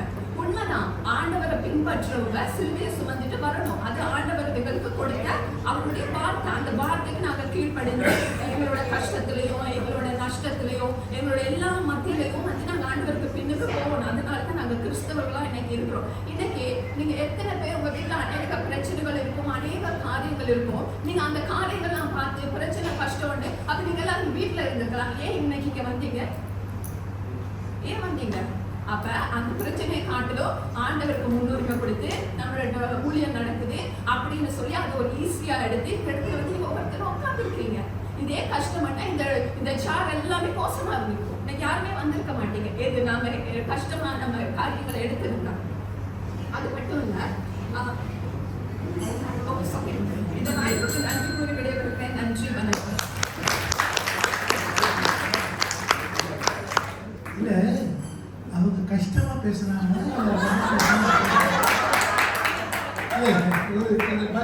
நீ எல்லாரும் நினைச்சீங்க கத்து கொஞ்ச நேரம் நானும் கொடுக்கிட்டு அடுத்தது ஸ்பீக்கரா. Okay, right. என்னுடைய பேர் ஏஞ்சல். இங்கே அமர்ந்திருக்கும் நடுவர்களுக்கும் இங்கே அழகாக வீற்றிருக்கிற சபை மக்கள் அனைவருக்கும் இயேசு கிறிஸ்து நாமத்தில் என்னுடைய அன்பின் வாழ்த்துக்களை கூறிக்கொள்கிறேன். அக்கா வந்து ரொம்ப உணர்ச்சி வசமா பேசுறதா நினைச்சா அப்படியே எங்க டீம் பக்கம் வந்து பாருங்க. அக்கா அப்படியே அழகா சொன்னாங்க. என்ன சொன்னாங்கன்னா, பவுல் வந்து கஷ்டத்துல இருந்தாரு, எப்படி அவர் 13 லெட்டர்ஸ் எழுதியிருக்க முடியும்? ஆமா, நீங்க எல்லாரும் கஷ்டம், ஏன்னா யூதர்கள் ஆகட்டும் மற்ற சபை மக்கள் ஆகட்டும் அவங்க எல்லாம் கஷ்டத்துல பலவித போராட்டங்கள்ல இருக்கிறாங்க. அவங்க வழி தப்பி போயிடக்கூடாதுன்ற ஒரே நோக்கத்துக்காக தான் குடும்பம்னா எப்படி இருக்கணும், கிறிஸ்தவனா நீ இப்படி இருக்கணும்னு எல்லா சட்ட திட்டங்களை மட்டும்தான் அவர் எல்லா லெட்டர்ஸ்லையும் கஷ்டம் இருக்குன்றத அவர் திரும்ப திரும்ப சொல்லியிருக்காரு. பாவம் அக்கா வந்து அப்படியே மாத்தி எங்க சைட்ல நான் நினைக்கிறேன் ஜெகன் அண்ணாவோட பாயிண்ட்ஸ் எல்லாம் அக்கா வந்து எடுத்து பிரசங்கிய சொன்னாங்க. பிரசங்கி அதுதான் சொல்றாரு. பிரசங்கி அவர் எவ்வளவு பெரிய ஞானி, பெரிய ராஜா, அவர்கிட்ட இல்லாத சம்பத்து எதுவுமே இல்லை. இது எல்லாம் இருந்தும் அவர் என்ன சொல்றாருன்னா, இது எல்லாமே இருக்கு, என்னோட வாழ்க்கையோட பயணம் என்னன்னு தான் கேட்கிறாரு. அவர் கஷ்டம் தான் சொல்றாரு. அவர் இவ்வளவு இருந்தும் ஆண்டவரை விட்டு விலகில போனாரு. இது எல்லாமே இருந்துச்சு. அவருக்கு அந்த ஞானம் இருந்தாலும் அவர் தவறான வழிகள் ஆண்டவருக்கு விரோதமா போயிட்டாரே. சொன்னாங்க, உலகத்து காரியத்தையே பேசுறோம். நீங்க இப்போ உங்க ஆபீஸ்க்கு போறீங்க, உங்க ஃப்ரெண்ட்ஸ் எல்லாம் ஒருவேளை லஞ்சம் வாங்குறவங்களா இருக்கலாம், கவர்மெண்ட் ஆஃபீஸ்ல இருக்கீங்க, லஞ்சம் வாங்குறவங்களா இருக்கிறாங்க. நீங்க என்ன பண்ணுவீங்க அந்த இடத்துல? நான் அதை வேண்டான்னு சொல்லணும்ன்றதுதான் ஆண்டவர் வேதத்துல சொல்றாரு, பரிதானம் வாங்காதன்னு சொல்றாரு. நான் அந்த இடத்துல என்ன செய்வேன்? நான் இதை விட்டுட்டேன்னா கண்டிப்பா நம்ம யோசிப்போம், நம்மளால அத்தனை பேர் எதிர்த்துட்டு நம்ம மட்டும் இருக்க முடியும். நம்ம இந்த மலேசியா தேசத்துல இருக்கோம், நம்மளாம் இந்தியர்கள். அப்போ நான் மற்ற முஸ்லிம்ஸுக்கு இல்லை மற்ற சமுதாயத்தினர் கிடைக்கிற அத்தனை நன்மைகளும் நான் கிறிஸ்தவனா இருக்கும்போது எனக்கு கிடைக்குதா? அது எல்லாமே எனக்கு மறுக்கப்பட்டு தான் இருக்குது. அப்போ நான் கிறிஸ்தவனா வாழ்றது உலக பிரகாரமான காரியம் இருந்தாலும் அது மிக மிக கடினம். வேதத்தின் அடிப்படையில் சில காரியங்களை நான் கூற விரும்புகிறேன். இயேசுவோட கூட இருந்த அப்போஸ்தலன் தான் வந்து யூதாஸ் காரியத்து. அவர் யாரு? அவர் இயேசு செய்த எல்லா அற்புதங்களையும் பார்த்து அவர் கூடவே நடந்தார். அந்த 3 வருஷம் உயிரோட எழுப்பினதை பார்த்தாரு. 5 அப்பம் போதும் 5000 பேருக்கு மேல அவர் போஷித்தாரு. அதுல மீதி எடுத்தாங்க, இதை பார்த்தாங்க. மரித்து போன லாசருவை உயிரோட எழுப்பினாங்க. இது எல்லாத்தையுமே கூட பார்த்து அவர், அதை விட அவர் தான் ட்ரெஷரர். பணப்பையே அவர் கையில தான் இருக்கு. அந்த இயேசுக்கு சீஷருக்கு வேண்டிய பணப்பையே அவர் கையில தான் இருக்கு. இது இருக்கும்போது இதுதான் அவருடைய ஆசைக்கு அது வழிவகுக்குது.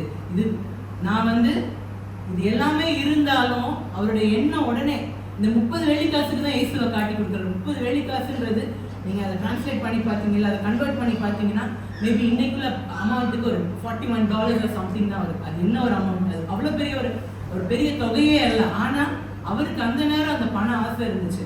ஏன்னா ஒரு ஸ்திரீ வந்து அவருடைய இயேசுவோட பாதங்களை நலத தைலத்தால் கழுவும்போது கூட அவரோட சிந்தை இயேசுவை கனப்படுத்தினான்ற அந்த இடம் அந்த இதில் இல்லை. இது நம்ம 300 பணத்துக்கு நம்ம விற்று ஏழைகளுக்கு கொடுத்துருக்கலாம். அவர் எண்ணம் எல்லாமே பணத்தில் தான் இருக்குது. அப்போ நான் கிறிஸ்தவனாக வாழும்போது பண ஆசை நம்ம கண்ணு முன்னாடியே வரும். நான் இப்படி கூட ஒரு கதையை கேட்டேன். ஒரு கிறிஸ்தவ மனிதர், அவர் ரொம்ப பக்தி வைராக்கியமானவர் தான். ஞாயிற்றுக்கிழமை ஆனால் ஆலயத்துக்கு போவார், சபையின் காரியங்களை பங்கு பெற்று கொண்டிருந்தார். ஆனால் ஒரு வியாபாரி. அப்போ ஞாயிற்றுக்கிழமை கடையெல்லாம் அடைச்சி வச்சுருவார். இதுலேயே இப்படியே போயிட்டு இருந்தார் அவருடைய வாழ்க்கை. ஸோ கூடி இருக்கிற நண்பர்கள்லாம் சொல்கிறாங்க, நீங்கள் வந்து ஞாயிற்றுக்கிழமை தான் நல்ல பிஸ்னஸ் போகும், அன்றைக்கி கடையை திறந்து வைக்க வேண்டியது. சரி, அவர் ஓகே நமக்கு தான் ஈவினிங் ஒரு சர்வீஸ் இருக்கேன், நம்ம காலையில் மட்டும் கொஞ்சம் நேரம் திறந்து வச்சிடலான்னு அவர் போகிறார். அப்படி மெதுவாக அது அப்போ வருமானம் இன்னும் வருது. அப்போ என்ன ஆக ஆரம்பிக்குது, இன்னும் நண்பர்களோட இன்னும் ஃப்ரெண்ட்ஷிப் அதிகமாக ஆரம்பிக்குது. அவர் நினைக்கிறார், சரி ஒரு நாள் தானே நம்ம வீட்டில் உட்காந்து ஜெபம் பண்ணிக்கலாம், நம்ம பைபிள் வாசிச்சுக்கலாம், ஆண்டவர் நம்ம எங்கே இருந்து ஜெபம் பண்ணாலும் ஆண்டவர் கேட்பார்னு சொல்லியிருக்காரு. அவர் சபை கூடி வருதலை விட்டு விட்டார். கொஞ்சம் கொஞ்சமாக அவர் இன்னும் தீய ஃப்ரெண்ட்ஷிப்குள்ளே போகிறாரு. ஆண்டவரை விட்டு வழி விலகி போகிறாரு. பொருளாசைன்றது எல்லாரும் ஆண்டவர் கூட இந்த சீசனுக்கே வந்தது. அடுத்ததாக கேஆர்சின்றது நம்ம எல்லாருக்குமே தெரியும். எலிசாவோட ஊழியக்காரர். அவர் எலிசாவோடவே இருந்து எல்லா அற்புதங்களை பார்க்குறாரு. ஒரு குழந்தையே இல்லாமல் இருந்த ஸ்திரீ வந்து குழந்தை பெறுது, இதெல்லாம் பார்க்குறாரு. இறந்து போனவங்களை உயிரோட எழுப்புறது எல்லாம் பார்க்குறாரு. ஆனால் நாகமான் வந்து எலிசா கிட்ட வந்து பார்க்கும்போது ஆண்டவர் மூலமா அந்த நாகமான் சுகம் அடைகிறாரு. சுகம் அடைஞ்சோடனே இந்த நாகமான் அவ்வளோ ஒரு ஏளனமா பார்த்த மனுஷன் தான். அந்த சுகத்தை கிடைத்த உடனே அவர் என்ன செய்கிறார், காணிக்கைகளை கொண்டு வரார். ஆனா பலியும் காணிக்கையும் ஆண்டவருக்கு செலுத்தணும்ன்றதை எலிசா தெரிந்து கொண்டு இந்த காணிக்கைகள் எனக்கு வேண்டாம் அப்படின்ற. ஆனா கேஎஸ்சி நினைக்கிறேன், இவர் என்னைய சுத்த விவரம் கிட்ட மனுஷனா இருக்காருன்னு நினைச்சிட்டு எல்லாத்தையும் விட்டுட்டு ஓட்டத்தை பிடித்து அவர் போய் எனக்கு கொஞ்சம் மட்டும் கொடுங்க அப்படின்னு சொல்றாரு. அங்க முதல்ல அவர் எலிசாவை பொய்யான ஒரு ஆளா காட்டுறாரு. அந்த இடத்துல பொய் வருது. நமக்கு பொருளாசை வரும்பொழுது பொய் வரும். திரும்பியும் வந்துட்டு எலிசா கேட்கும் போது அவர் திரும்ப பொய் தான் சொல்றாரு, நான் எங்கேயுமே போல இங்கே தானே இருந்தேன். இப்போ பொருளாசை நம்ம தேவனிடத்துல இருந்து பிரிக்கிற ஒரு காரியமா இருக்குது. நமக்கு சீஷர்கள்ல மிக மிக முக்கியமான ஒரு சீஷன் பேதுரு. அவரை பத்தி நீங்க எல்லாருமே சொன்னீங்க.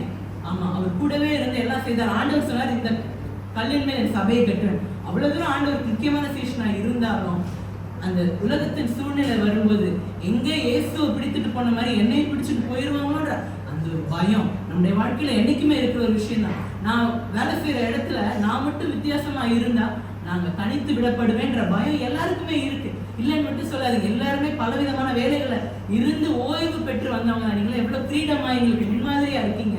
நீங்க எவ்வளவு தூரமான கஷ்டங்கள், நீங்க உங்களுடைய வேலை அலுவலகத்தாகட்டும், இல்லை நம்ம ஒருவேளை படிப்பிக்கிற இடமா இருக்கலாம், அந்த இடங்கள்ல எல்லாத்துலயுமே நீங்க வந்து பாடுகள் கஷ்ட ஆண்டவருக்காக நீங்க அனுபவித்து தான் வந்திருக்கீங்க. ஏன் இயேசுவே சொல்றாரு, சிலுவை எடுத்துக்கொண்டாரு. சொன்னாங்க சிலுவைனால பாரம் தான், அது ரொம்ப இலகுவான பாதை கிடையாது. சொன்னாங்க ஏன் ஆண்டவரை மட்டுமே நோக்கி பாருங்க. ஏன் ஆண்டவரே அந்த பாடு வழியாக தானே கடந்து போனார். ஆண்டவருக்கே அந்த பாடுகள் இருக்குமானா மனுஷனை நம்மளால ஏமாத்துறோம். ஸோ நான் சொல்ல வர்றது, கிறிஸ்தவனா வாழ்றது கடினம் என்பதை நான் வலியுறுத்தி கூறுறேன். நடுவர் அவர்கள் அப்படி தீர்ப்பளிப்பாங்க. நான் விசுவாசத்தோடு நன்றி கூறி விடைபெறுகிறேன். பிரசங்கி புஸ்தகத்துல கடைசியில சொல்றது எல்லாம் ஆயிரம், எல்லாம் ஆயிரம் சொல்றது. சரி, இப்ப வராங்க பாருங்க. கூடியிருக்கும் அனைவருக்கும் என்னுடைய வாழ்த்துக்களை தெரிவித்துக் கொள்கிறேன். எதிரணியர் பேசும்போது நான் கவனிச்சு கேட்டுட்டு இருந்தேன். எனக்கு ஒரு சம்பவம் ஞாபகத்துக்கு வருகிறது. ஒரு கிராமத்து மக்கள் அவருடைய ஆண் பிள்ளையை கூட்டி கொண்டு பெண் பார்க்க அடுத்த கிராமத்துக்கு போறாங்க. போகும்பொழுது அவங்க சொல்றாங்க, எங்களுடைய பிள்ளைக்கு 14 குணங்கள்ல 2 குணம் மட்டும் கிடையாது, மீதி 14 குணங்களும் இருக்குது. வில்லங்கமான பெண்ணின் குடும்பத்தார் கேட்குறாங்க, அந்த இல்லாத 2 குணத்தை சொல்லுங்கன்னு. உடனே அவங்க சொல்றாங்க, அவனுக்கு சொல் புத்தியும் கிடையாது, சுய புத்தியும் கிடையாது. நான் ஏன் இதை சொல்றேன்னாக்கா, நம்மளுடைய திருச்சபையில 2 போதகர்கள் இருக்கிறாங்க. பெரியவர் வந்து ஒரு வாரம் பேசினா சின்னவர் அடுத்த வாரம் பேசுறாங்க. அது இல்லாம விசிட்டிங் பாஸ்டர்ஸை கூப்பிடுறோம், ஓவர்சீஸ் பாஸ்டர்ஸை கூப்பிடுறோம், கெஸ்ட் ஸ்பீக்கர்ஸை கூப்பிடுறோம். இவங்க எல்லாம் பேசி கூட இவங்க என்ன சொல்றாங்க, புரியல, வாழ்க்கை கஷ்டம். ஓகே, வேதத்துல சொல் புத்தி இப்போ அவுட்டு, இப்போ சுய புத்திக்கு வரலாம். வேதம் இப்போ வந்து ஒரு ஆர்கிடெக்ட் அழகா வரைஞ்சி கொடுத்தாங்கக்கா, எல்லாம் கால்குலேஷனும் போட்டு கொடுக்குறான். வரைஞ்சி கொடுத்தாக்கா கட்டடம் வந்து அருமையான கட்டடம் ஸ்ட்ராங்கா வெளியே வருது. எதுக்கு? அவனுடைய ஆர்கிடெக்டுடைய டிராயிங் அவன் அப்படியே ஃபாலோ பண்ணுறதுனால. தமிழ்ல வந்து உங்களுக்கு இலக்கணம் நல்லா தெரிஞ்சிச்சுன்னா தமிழ் அழகா பேச முடியும். தமிழ் நல்லா தெரிஞ்சாதான் பிரசங்கத்துக்கும் பிரசவத்துக்கும் உள்ள வித்தியாசம் உங்களுக்கு நல்லா தெரியும். இப்ப பாருங்க, வேதத்துல எல்லாமே இருக்குது. எபேசியர் 5:6 நம்ம விசேஷமா வாசித்தோம்னாக்கா, தகப்பனுக்கும் பெற்றோருக்கும் பிள்ளைகளுக்கும் உள்ள உறவு, கணவன் மனைவிக்குள்ள உறவு, அதை எப்படி மேம்படுத்துறது எல்லாம் இருக்குது. அதே மாதிரி ராஜாக்கள் 1 ராஜாக்கள் 2 ராஜாக்கள் 1 சாமுவேல் 2 சாமுவேல் வாசிப்பாங்க. அதுல வந்து ராஜாக்களுக்கும் ஜனங்களுக்கும் உள்ள வித்தியாசம், அவங்களுக்குள்ள உறவு, தீர்க்கதரிசிகளுக்கும் ஜனங்களுக்கும் உள்ள உறவு எல்லாம் இருக்குது. தீத்து 1 தீமோத்தேயு எபிரேயர் இதெல்லாம் வாசிங்க. சபையாருக்கும் போதகருக்கும் உள்ள உறவு எல்லாம் இருக்குது. இவ்வளவு கிளியரா கொடுத்துருக்கு. அது மட்டும் இல்லாம ஒரு பிள்ளை வந்து சின்ன பிள்ளையில இருந்து அவன் வாழ்ற வரைக்கும், மரணம் வரைக்கும் அவன் எப்படி வளர்க்கணும் எல்லாம் இருக்குது. எல்லா காவலோட ஒரு இருதயத்தை காத்துக்கொள்ள கடவுள் சொல்லியிருக்கிறாரு. இருதயத்தை மட்டும் இவங்க கொடுக்கறது இல்லையா. யோசுவா சொல்றாரு, உன்னுடைய இந்த நியாயம் அந்த நியாய காரியங்கள் வந்து எல்லாம் வந்து உன்னுடைய வாயை விட்டு பிரியாது இருப்பதாக சொல்றாரு. அந்த யோசுவா சொன்னதுக்கு இந்த யோசுவாக்கு புரியவே இல்லை. அது புரியாம சினிமா பாட்டு பாடுறாங்க. ஏன் சினிமா பாட்டு போடுற? உங்களுடைய காரணமே போடக்கூடாது. ஆமாவா இல்லையா? அது போடக்கூடாது, கட்டாயம் வரும். ஸ்டெல்லா சொல்றாங்க, அவங்க சொல்றாங்க தலைவரை வந்து ஏற்றுக்க முடியுமான்னு.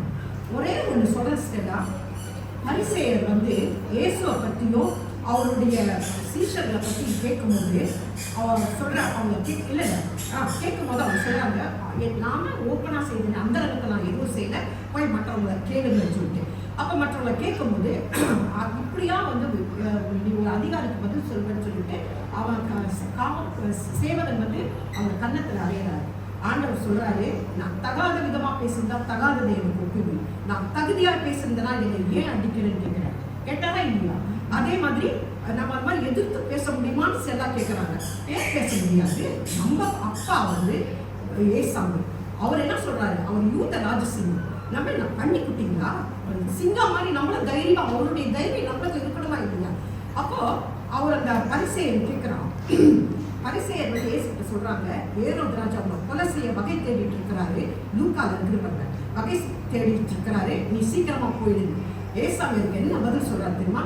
3 நாள் நான் இங்கே தான் இருப்பேன்.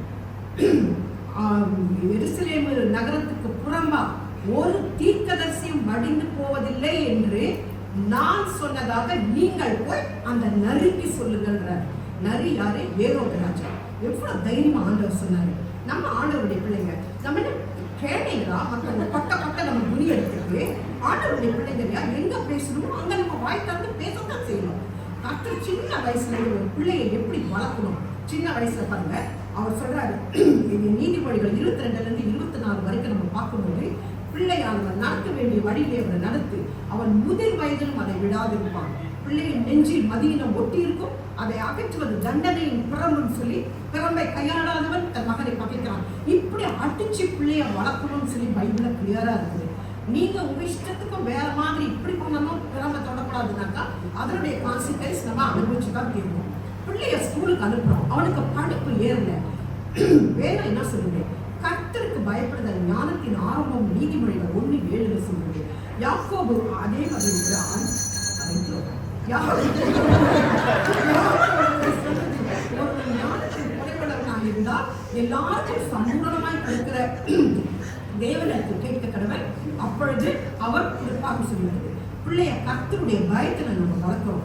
அவன் வாலிபன் ஆகும் பொழுது அவன் இந்த வாலிபன் பயங்கரமான ஒரு இது தெரியுமா? காதல் ரொம்ப படு சூப்பரா இந்த இடத்துல வரும். இந்த இடத்துல அதுக்கு நம்ம காதலோ காமமோ லவ்வோ இன்ஃபாக்சுவேஷன் எது கொடுத்தாலும் சரி, ப்ரொஃபைல் பார்க்கறது இல்லை, அது ஸ்டேட்டஸ் பார்க்கறது இல்லை. போத்திபாகிய மனைவியை பாருங்க, யோசேப்பு எப்படி தன்னை காத்துக்கொண்டா? எல்லா காவலோடு தன் இருதயத்தை காத்துக்கொண்டதுனால அவன் காத்துக்கொள்ளான், அவனை தன்னை காப்பாற்றிக் கொண்டான். அதே மாதிரி யாக்கோபின் தேவனை தனக்கு துணையாக வச்சதுனால அவன் காத்துக்கொண்டான். அவன் எப்படி கல்யாணம் பண்ணணும்?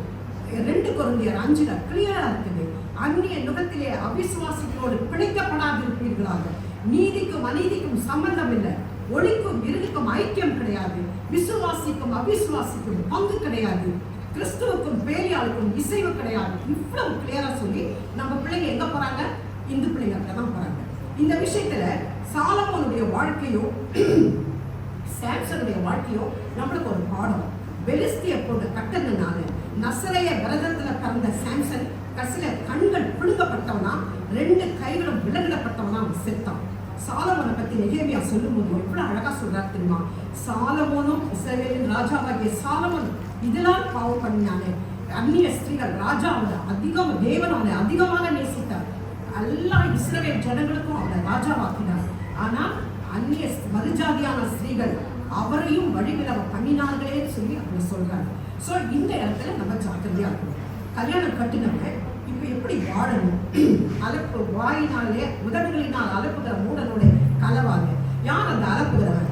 உங்க லாங்குவேஜ்ல உங்களுக்கு புரியுற மாதிரி சொல்லணும்னா வாயில வட சொல்லணும். எல்லாம் கிளியரா நீதிமொழிகள் வாசிக்க எல்லாம் கிளியரா இருக்கும். வாய்ப்புக்கு நன்றி சொல்லி விடைபெறுகிறேன். தமிழ்ல ஒரு பாடல் இருக்கு, புத்தி உள்ள மனுஷன் புத்தி உள்ள மனுஷன் மத்தியில் புத்தி காணவில்லை, வெற்றி காணவில்லை. ஓ சரி, கர்த்தருக்கு ஸ்தோத்திரம். 2 பக்கமும் 4 பேச்சாளர்கள் நம்ம கேட்டோம். We have heard arguments from both sides. Okay, difficult, easy. கஷ்டமா கிறிஸ்தவ வாழ்க்கை வாழ்வது கஷ்டமானது என்று இந்த பக்கம், சரிங்களா? அந்த பக்கம் அது சுலபமான ஒரு வாழ்க்கை, அது வாழ்வு காட்டிடலாம், வாங்கலாம் என்று பேசிட்டாங்க. சரி, now we will give you some few minutes. Okay, நீங்க பேச லாஸ்ட் ஸ்பீக்கர் ரிபட்டலுக்கு லாஸ்ட் ஸ்பீக்கர் நீங்க கலந்து பேசுங்க. யார் உங்க சார்பா பேச போறாங்கன்னு நீங்க அதை தெரிஞ்சுக்கிட்டு உங்களுக்கு சில நேரம் கொடுக்குறோம். உங்களுக்கு கூட நீங்க கேள்வி கேட்க உங்க கருத்துக்களை சொல்ல கூட நீங்க இப்ப சொல்லலாம். நீங்க முன்னுக்கு உங்க கருத்துக்கள், இது உங்களுக்கு இது போட்டி இல்லை. இந்த நேரத்தில் நீங்க உங்க கருத்துக்களை இந்த பக்கம் கேட்டுட்டீங்களா? உங்க ஒப்பீனியன், உங்க கருத்து, நான் இப்படி நினைக்கிறேன் பாஸ்டர், இப்படிதான் இருக்கணும்னு பாஸ்டர் நீங்க பக்கத்து கொள்ளலாம். சரிங்களா? பட்டிமன்றத்தில் நீங்க பங்கு பெறலாம். You can also take part, you can share your thoughts, 2 cents worth. வாங்க, யாரு தைரியசாலி? அதான் கேள்வி. யாரு தைரியம் 4 வார்த்தை நறுக்க கொச்சு பேச வாங்க. ஆமா, அப்படி வாங்கம்மா. இப்ப மலையாளத்துல போடுவாங்க பாருங்க, வாங்கம்மா.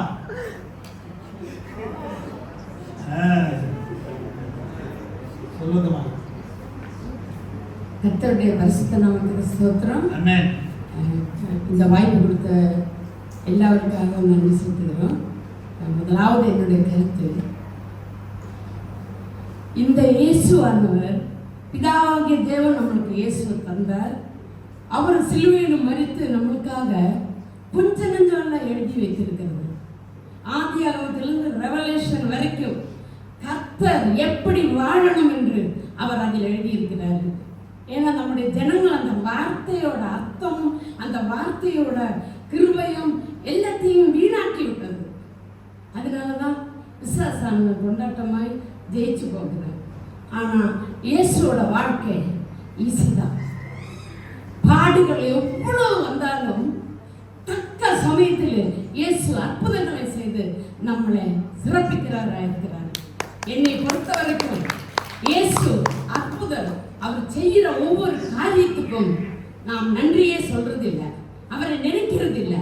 நம்மளுடைய சிந்தையும் நம்மளுடைய இருதயமும் திருக்குள்ளதும் கேட்டுள்ளதுமாய் இன்றைக்கு இருக்கிறதுனால தான் இயேசுவோட பரிசுத்த வேதத்தோட மகிமை தெரியாம போகிறது. இயேசு கிறிஸ்துவை நாம் ருசித்து அவர் செய்கிற நன்மைகளை அனுதினமும் நன்றி சொல்லி அவருக்கு நாம் கீழ்ப்படியும் பொழுது எதுக்கு கஷ்டம்? ஒரு கஷ்டம் இல்லை. அது எல்லாத்துக்கும் கடைசி காலத்தில் நமக்கு நன்மை செய்கிறதற்கு கர்த்தர் கொடுத்திருக்கிறார். எல்லா வார்த்தைகளுக்காகவும் கர்த்தருக்கு நன்றி செலுத்துகிறார். ஆயிரம் எத்தனை நன்றி சொன்னாலும் இயேசு கிறிஸ்துவோட பரிசுத்த வேதத்துக்கும் இயேசுக்கும் ஈடு இல்லை, நிகர் இல்லை. இயேசுடன் நம்மளை ஜெயிக்க வைக்கிறவர், நம்மளை வாழ வைக்கிறவர், நம்முடைய பாடுகளில் கூட இருந்து கரம் பிடிக்கிறது அவர். யாரு இந்த லெவலுக்கு நம்ம வந்ததுக்கு யார் காரணம்? ஒன்றுமே இல்லாதவைகளை இருக்கிறவைகளை போல அழைத்த இயேசு அவரோட பரிசுத்த வேதத்தில் எழுதியிருக்கிற வார்த்தைகளை தியானிக்கும் பொழுது எத்தனை நன்றி சொன்னாலும் பத்தாது, எவ்வளவு அழுதாலும் பத்தாது. அது சந்தோஷமாக பாடுகளை சந்தோஷமாக ஏற்றுக்கொள்ள நாம் கற்றுக்கொள்ள வேண்டும். இதுதான் என்னோட கருத்து. விட்டா பேசிட்டே இருக்கும். Very good, thank you. You are ready, huh? Ready இருக்கீங்களா? இந்த பக்கம் ரெடியா? இந்த பக்கம் ரெடியா? வச்சுடா. You want some time? ரெடியா? ரெடியா?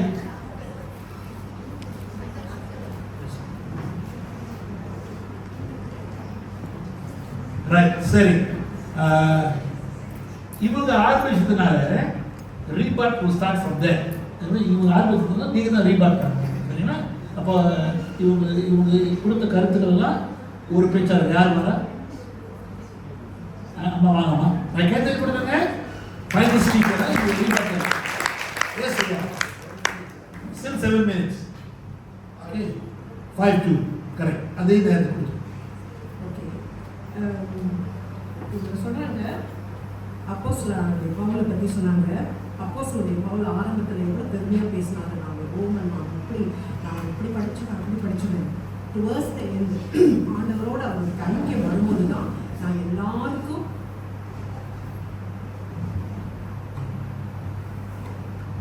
நான் ஒரு பிரதான பாவின்னு அவர் கடைசியில தான் அவர் வந்து சொல்றாரு. இன்னைக்கு என்னுடைய பிரச்சனை இன்னைக்கு என்னன்னாக்கா, வேதத்துல என்ன இருக்குது, வேதத்தை நம்ம வந்து வாசித்தோம்னு சொன்னாக்கா, வேதத்தின் படி நம்ம நடந்தோம்னாக்கா, இது நடக்க எந்த இடத்துல நம்ம வாயை திறக்கணுமோ அந்த இடத்துல வாய் திறந்து தான் ஆகணும். வாயை மூடிக்கிட்டு இருக்கிறதுக்கு நம்ம வந்து முட்டாளுங்க கிடையாது. நம்மளுடைய ஆண்டவர் வந்து ஒரு ஐஸ்வர்ய சம்பந்தர். நல்லா அவங்க உடுத்துறதை பற்றி சொல்றாங்க. நம்ம தன்னை வெறுக்கணும். எதில் வெறுக்கணும்? நம்ம ஆண்டவர் வந்து 1000 பேரில் சிறந்தவர். லீலி புஷ்பம், சிறந்த லீலி புஷ்பம் என்னெல்லாம் அவரை பற்றி நம்ம டிஸ்கிரைப் பண்ணுறோம். அப்படி இருக்கும்போது நம்ம ஆண்டவர் அழகாக இருந்தால் நிச்சயமாக நம்மளும் தான் அழகாக இருக்கணும். அம்மாவும் இல்லையா? மற்றவங்களுக்கு நம்மளால் முடிஞ்ச காரியங்களை நம்மளால் செய்யணும். அதுதான் அந்த ஒரு கடன் தான். மற்றபடி வேதத்தை நீங்கள் எடுத்து பார்த்தீங்கன்னாக்கா எல்லாம் சோம்பேறியாக இருக்காத, அலப்பாத, கோபக்காரனோட சேராத. நீ சிக்கானினா நீ என்ன செய்யணும்? சபை மூப்பரை கூப்பிடு, இல்லாட்டி மருத்துவர்கிட்ட போ, இல்லாட்டி எண்ணெய் பூசி ஜோம் பண்ணு, இல்லாட்டி என்னது வேதத்தை வாசியுடைய வார்த்தையை அனுப்பி நான் சுகப்படுத்துவேன். இப்படி வேதத்தில் எல்லாமே நமக்கு இருக்குது. நம்ம வேதத்தை மட்டும் படிக்காம தேவனோட ஒரு பர்சனல் ஐக்கியம் நமக்கு இல்லாமல் இருக்கும்பொழுது எப்படி நம்ம வந்து அது வந்து கஷ்டம் நம்ம சொல்கிறோம்னு எனக்கு தெரியல. நிச்சயமாகவே நம்மளுடைய எல்லை முழுக்க பரிசுத்தமா இருக்கணும். அப்படி இருந்துச்சுனாக்கா நம்மளுடைய தேவனோட நம்மளுடைய உறவு சரியான உறவாக இருந்துச்சுன்னா, ஒரு பர்சனல் ரிலேஷன்ஷிப் அது இருந்துச்சுன்னா, அனுதினமும் வேதத்தை நம்ம வாசிக்கும் போது நிச்சயமா இந்த வாழ்க்கை வந்து ஈஸி தான் நான் சொல்லுவேன். ஏன்னா எல்லா காவலோடும் ஒரு இருதயத்தை காத்துக்கொண்டு தான் இருக்குது. நம்மளுக்கு இந்த மாதிரி நம்மளுடைய ரிலேஷன்ஷிப் ஆண்டவரோட சேர்ந்து இருக்கும் பொழுது எப்படி மற்ற காலையில் சினிமா பாட்டை கேட்க முடியும், சீரியலை பார்க்க முடியும், எனக்கு அதை அண்டர்ஸ்டாண்ட் பண்ணவே முடியல. நிச்சயமா அது மாதிரி பண்ணவே முடியாது நம்மளால. அதே மாதிரி வேதம் கிளியரா சொல்லுது, துன்மார்க்கரோட சேராத, துன்மார்க்க நிற்கும் வழியில நிற்காத, பரியாசக்காரர் உட்கார் இடத்துல உட்காராத, கர்த்தருடைய வேதத்தை இரவு பகலும் தியானின்னு சொல்லுது. வேதத்தை தியானிக்கும் பொழுது நம்மளுக்கு வேற இடத்துல லவ்வோ இல்லாட்டி மற்ற காரியம் அஃப்கோர்ஸ் இந்த ஏஜ்ல வராது. லவ் மற்ற காரியங்கள் அவங்களுக்கு வருமா, மேபி வாழ்றதுக்கு வருமா, இதெல்லாம் வந்து நம்மளை காத்துக்கொள்ளும் போது நிச்சயமாக ஆண்டவருக்குள்ள நம்ம பரிசுத்தமா வாழ முடியும். எங்க பேசணுமோ அவங்க பேசணும். நான் அதை தான் சொல்லுவேன், நம்ம முட்டாளுங்க கிடையாது. ஒருத்தர் தப்பு பண்ணாக்கா நிச்சயமா அதை சொல்லணும். அவங்க நம்ம வந்து அவங்க கொட்டை நம்ம குனிஞ்சுக்கிட்டு இருந்தோம்னா, அவங்க பேசுறதுக்கெல்லாம் வாயை மூடிக்கிட்டு இருந்தோம்னா அது வந்து கிறிஸ்தவ வாழ்க்கையே கிடையாது. ஆண்டவர் எவ்வளவு அழகா பேசினாரு பாருங்க. எத்தனை இடத்துல மதிக்க ஓப்பனா கானானேஸ்வரி அவ்வளவு பரிதாபமா கேட்கும்போது ஆண்டவர் சொல்றாரு, பிள்ளையின் அப்பத்தை எடுத்து நாய்க்கு கொடுக்க கூடாதுன்னு. பாஸ்டர் ஜேம்ஸ் வந்து நம்ம உதாரணத்துக்கு சொல்றேன், பாஸ்டர் ஜேம்ஸ் வந்து பிரசங்கம் பண்ணும்போது நிறைய பேர் தூங்கிட்டு இருக்காங்கன்னு வச்சுக்கோங்க. கீழே போய் சின்னவர்கிட்ட சொல்றாரு, நல்ல வீட்டுல திருட்டு நாய்களாட்ட வந்து தூங்குதுன்னு சொல்றாருன்னு வச்சுக்கோங்க. நாய்கள்னு சொல்லல, நாய்கள் ஆட்டம். நமக்கு எவ்வளவு கோவம் வரும். ஆனா ஆண்டவர் நாயின்னு சொல்றாரு, மறைக்கப்பட்ட பிரேதக்குடின்னு சொல்றாரு. ஏசாமி எவ்வளவு ஷார்ப்பா வேர்ட்ஸ் அவர் யூஸ் பண்றாரு. எங்க பேசணும் அங்க பேசுறாரு. அவன் ஒரு கண்ணத்தை அடிச்சா மறு கண்ணத்தை கொடுங்கன்னு சொன்னாரு. ஆனா அதே சமயத்துல நான் தகாததை ஒப்புவித்தனா நீங்க செய்யும், நான் தகுதியா பேசும்போது என்னை ஏன் அடிக்கிறேன் நான் கேட்டாரு. கேட்டாலும் இல்லைங்க. அதனால எங்க பேசுறோமோ நம்ம பேசத்தான் சொல்லணும். இன்னைக்கு நிறைய பேர் எப்படி தரமா நம்மள நினைக்கிறாங்க, கிறிஸ்டியனா அடிக்க வாங்கிக்கணும், வாயை திறக்கக்கூடாது, நம்மளுடைய ரைட்ஸை நம்ம கேட்கக்கூடாது. இல்லைங்க, அந்த மாதிரி கடவுள் சொல்லவே இல்லை. நிச்சயமா நம்மளுடைய ஃபீலிங்ஸை நம்ம எக்ஸ்பிரஸ் பண்ணலாம். நம்மளுடைய ஆண்டரை பாருங்க எவ்வளோ ஒரு உன்னதமான ஒரு தேவன் தெரியுமா. அவருடைய பிள்ளைங்களா இருக்கும்போது நிச்சயமா அவருடைய குவாலிட்டிஸ் நம்மளுக்கு இருக்கத்தானே செய்யும்.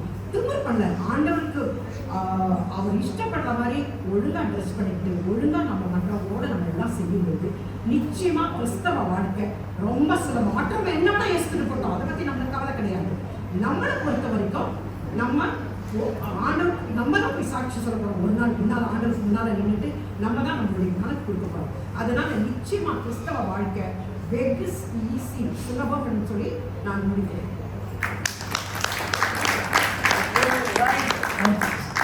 ஓகே, வாங்க சார்.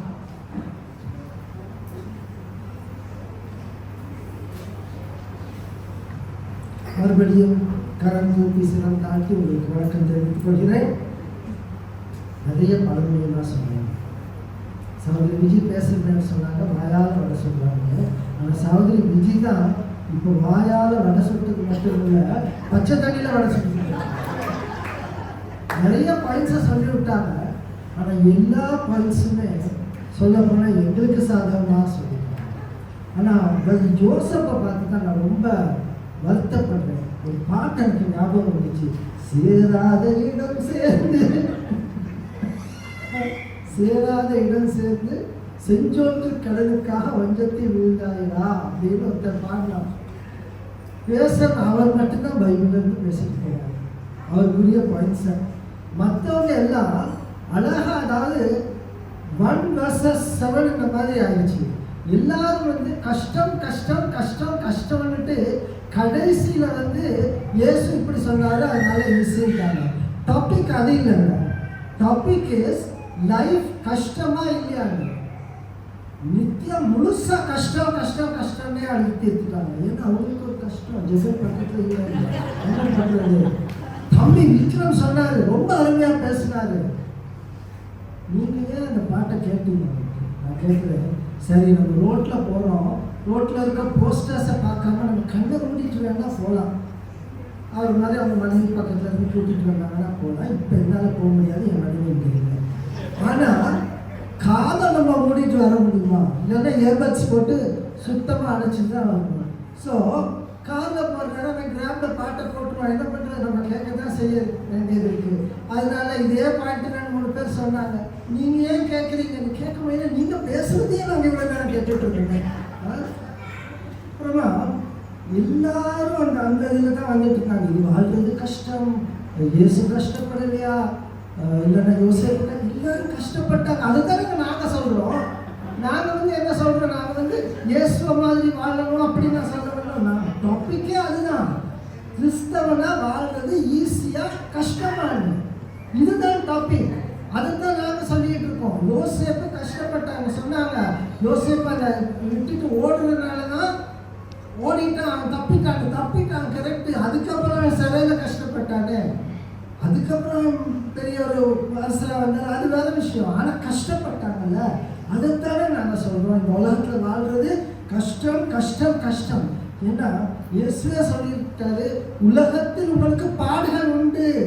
இதுக்கு மேலே என்ன, உங்களை இதுக்கே வரேன், திடம் கொள்ளுங்கள். கரெக்டு, நாங்கள் திடம் கொள்ளுவோம். ஆனால் கஷ்டம் உண்டுன்னு சொல்கிறாரா இல்லையா? சொல்லிட்டாரு, கஷ்டம் இருக்குது. அதைத்தான் நாங்கள் சொல்கிறோம். அதுக்காக நாங்கள் எல்லாம் இன்னைக்கு கிறிஸ்தவர்கள் அல்லன்னு நாங்கள் சொல்ல வரல. நாங்களும் பைபிளோட தான் பேசுகிறோம். நாங்களும் கிறிஸ்தவர்கள் தான். இயேசுக்கு பிறந்ததாக நம்புகிறோம். ஒரு நாள் ஒரு காட்டில் ஒரு மனுஷன் போய்கிட்டு இருந்தானா, திடீர்னு அவனுக்கு எதிர்த்து ஒரு கரடி வந்து குதிச்சுட்டான்.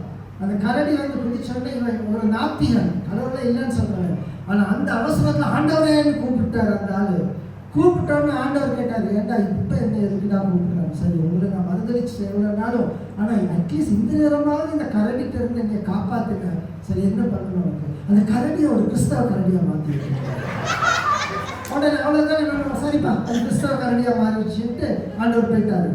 ஐயோ அப்பா, அந்த கிறிஸ்தவ கரடியாக மாறிடுச்சு. கண்ணை திறந்து பார்த்தா அந்த கரடி ஜெபம் பண்ணிட்டு இருந்தது. ஆண்டவரே, இந்த உணவை எனக்கு கொடுத்ததுக்காக ஸ்தோத்திரம்.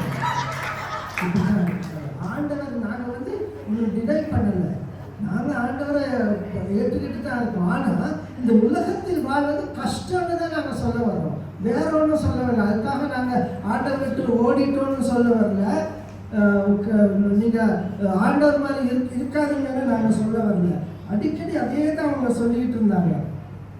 அடுத்ததாக அந்நிய நுகத்தில் இணைவது ஒரு அந்நிய பதில் சொன்னாங்க. ஏன்னா எப்பவுமே எனக்கு ஸ்டெபிஜிக் பேச ரொம்ப விருப்பப்படுவேன். ஏன்னா அந்த ஒன்லைனர்ஸ் பயங்கரமாக அடிப்பாங்க. அந்நிய நுகத்தில் அதுதான் நாங்கள் சொல்லுவோம். மறுபடியும் அதுதான் சொல்கிறோம். அந்நிய நுகத்தில் நீங்கள் இணைஞ்சனால உங்களுக்கு கஷ்டம், அதுதான் அவங்க சொல்கிறாங்க. நாங்களும் அதை தாங்க சொல்கிறோம். இன்னைக்கு அந்நிய நுகத்தில் இணைய வேண்டியது இருக்குது, தேவையில்லாத காரியங்களை பார்க்க வேண்டியது இருக்குது, தப்பான காரியங்களுக்கு எதிராக பேச முடியாமல் இருக்குது. எத்தனை பேர் நமக்கு இன்னைக்கு கிறிஸ்தவர்களுக்காக அநியாயம் நடந்தால் நம்ம பேசணும் முடியல, பேச முடியல. பேசினா அடுத்த நாள் நம்ம தானே இருக்காங்க. அந்த மாதிரியான சூழ்நிலையை நம்ம இருந்துகிட்டு இருக்கோம். ஆகவே கஷ்டம், கிறிஸ்தவனாக வாழ்வது கஷ்டம்னு தான் நாங்கள் சொல்கிறோமே ஒழிய நீங்கள் எல்லாம் கிறிஸ்தவர்களை விட்டு போயிருங்கன்னு நான் சொல்லலை. இறுதியாக கடைசியாக ஒரே ஒரு வசனம் வேதத்திலிருந்து நான் சொல்லி நான் இந்த உரையை முடிக்க விரும்புகின்றேன். அது 2 தீமோத்தேயு 4ஆம் அதிகாரம் 5ஆம் வசனம் சொல்கிறேன், நீயோ எல்லாவற்றிலும் மனத்தெளிவுள்ளவர்களாக இரு, தீங்கு அனுபவி, சுவிசேஷனுடைய வேலையை செய், ஊழியத்தை நிறைவேற்று. நம்ம எல்லாம் இந்த ஊழியத்தை நிறைவேற்றுறதுக்கு தான் வந்திருக்கோம். ஆனாலும் அதே ஒரு வசனம் சொல்ல, தீங்கு அனுபவி. அப்போ பவுலுக்கே தெரியுது, பவுல் 30 வயசு 60 வயசு விஷயம் வேற இல்லை. ஒரு காரியம் சொன்னாங்க, இந்த வயசுல லவ் வராது. இப்போ 2 வாரத்துக்கு முன்னே எனக்கு தெரிஞ்ச ஒருத்தருக்கு 67 வயசுல கல்யாணம் ஆகிடுச்சு. கொஞ்சம் வெளியில் எங்கேயும் இந்த ஈப்போல தான். ஓகே, ஸோ அதெல்லாம் அவர் இனி என்ன கஷ்டப்பட போறாரு, அது வேற விஷயம். இந்த தீங்கு அனுபவம் பவுலே சொல்லிட்டாரு. ஆகவே நமக்கு தீங்கு இருக்கு, கஷ்டம் இருக்கு. ஆகவே இந்த உலகத்தில் கிறிஸ்தவர்களாக வாழ்வது கஷ்டமே என்று கூறி விடைபெறுகிறேன். நன்றி, வணக்கம்.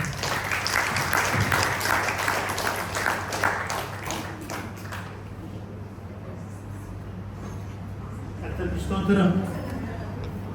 இருந்து போகிறீங்க. Okay, you want to go or you will sit here also okay.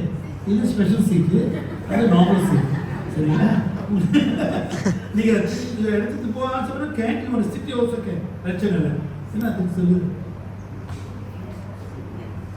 Okay, but you just a few things. As they were speaking, you were writing. சரி, 2 பாகமாக பிரிச்சிட்டோம். பாஸ்டர் கேரி வந்து சிறந்த பேச்சாளர் யாருன்னு அவரை அறிவிப்பார். அது பேசிட்டோம்.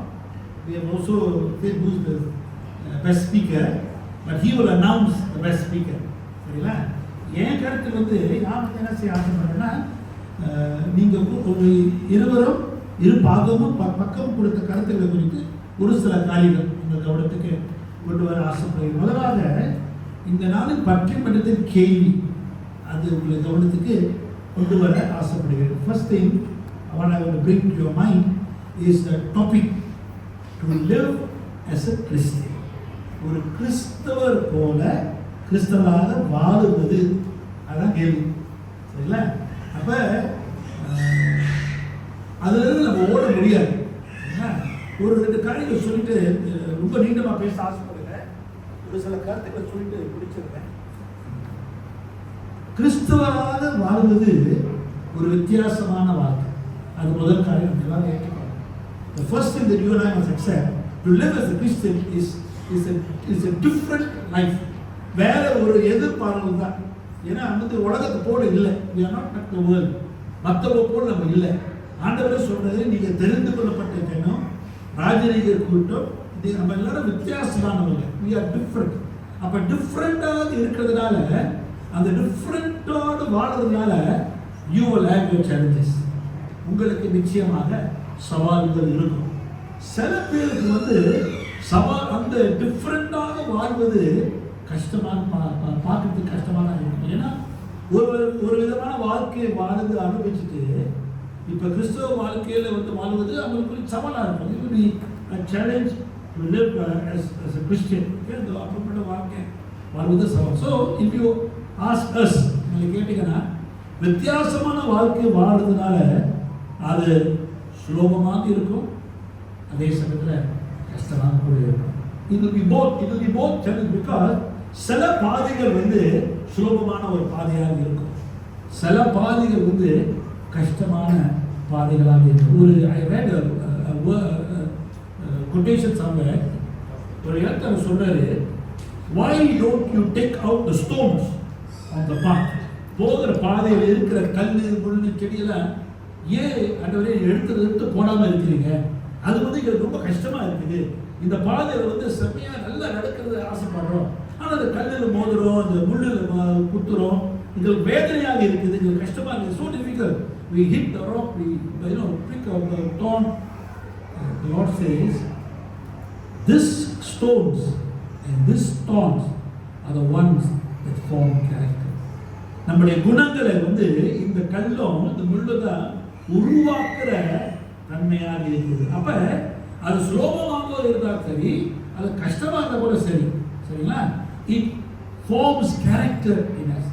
நம்முடைய குணங்கள், கிறிஸ்தவ குணங்கள், அந்த குணாதிசயங்களை உண்டுபடுத்துகிற ஒரு காரியமாக இருக்கிறது. So it is difficult, it is easy.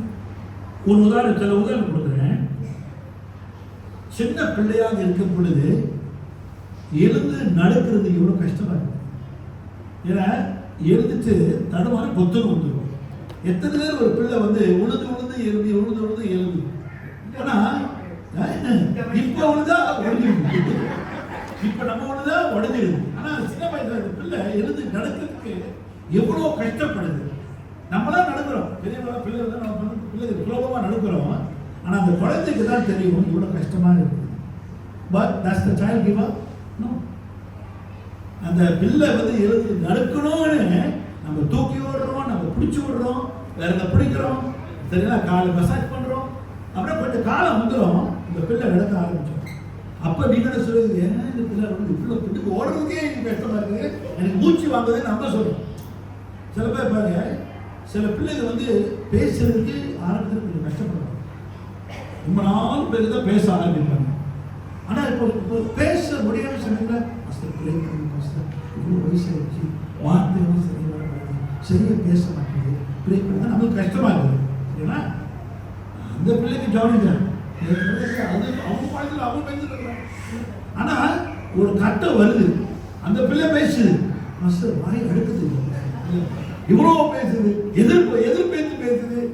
ஒரு கட்டத்தில் பேசல என்ன சொல்றாங்க, இப்போ பேசாமல் விடப்பட்டு பார்த்துட்டே இருக்கிறது நான் ஒன்று சொல்ல பத்து. So life is difficult, life is challenging, அது சவால். சரிங்களா? உதாரணமாக சில பேர் வந்து மருந்து இருப்பாங்க, மருந்து எடுக்க சில பேருக்கு கஷ்டம். they don't like to take medicine. ஆனால் இந்த மருந்து இவ்வளோ பெரிய மருந்து பாஸ்டர் தொண்டர் போய் மாட்டிக்கிட்டால் என்ன ஆகும்? நீங்கள் நம்புறீங்களா? இப்போ கூட சில பேர் மருந்து வந்து கரிச்சி சாப்பிட்றாங்க, ஏன்னா வயிறு பொழுதுறது.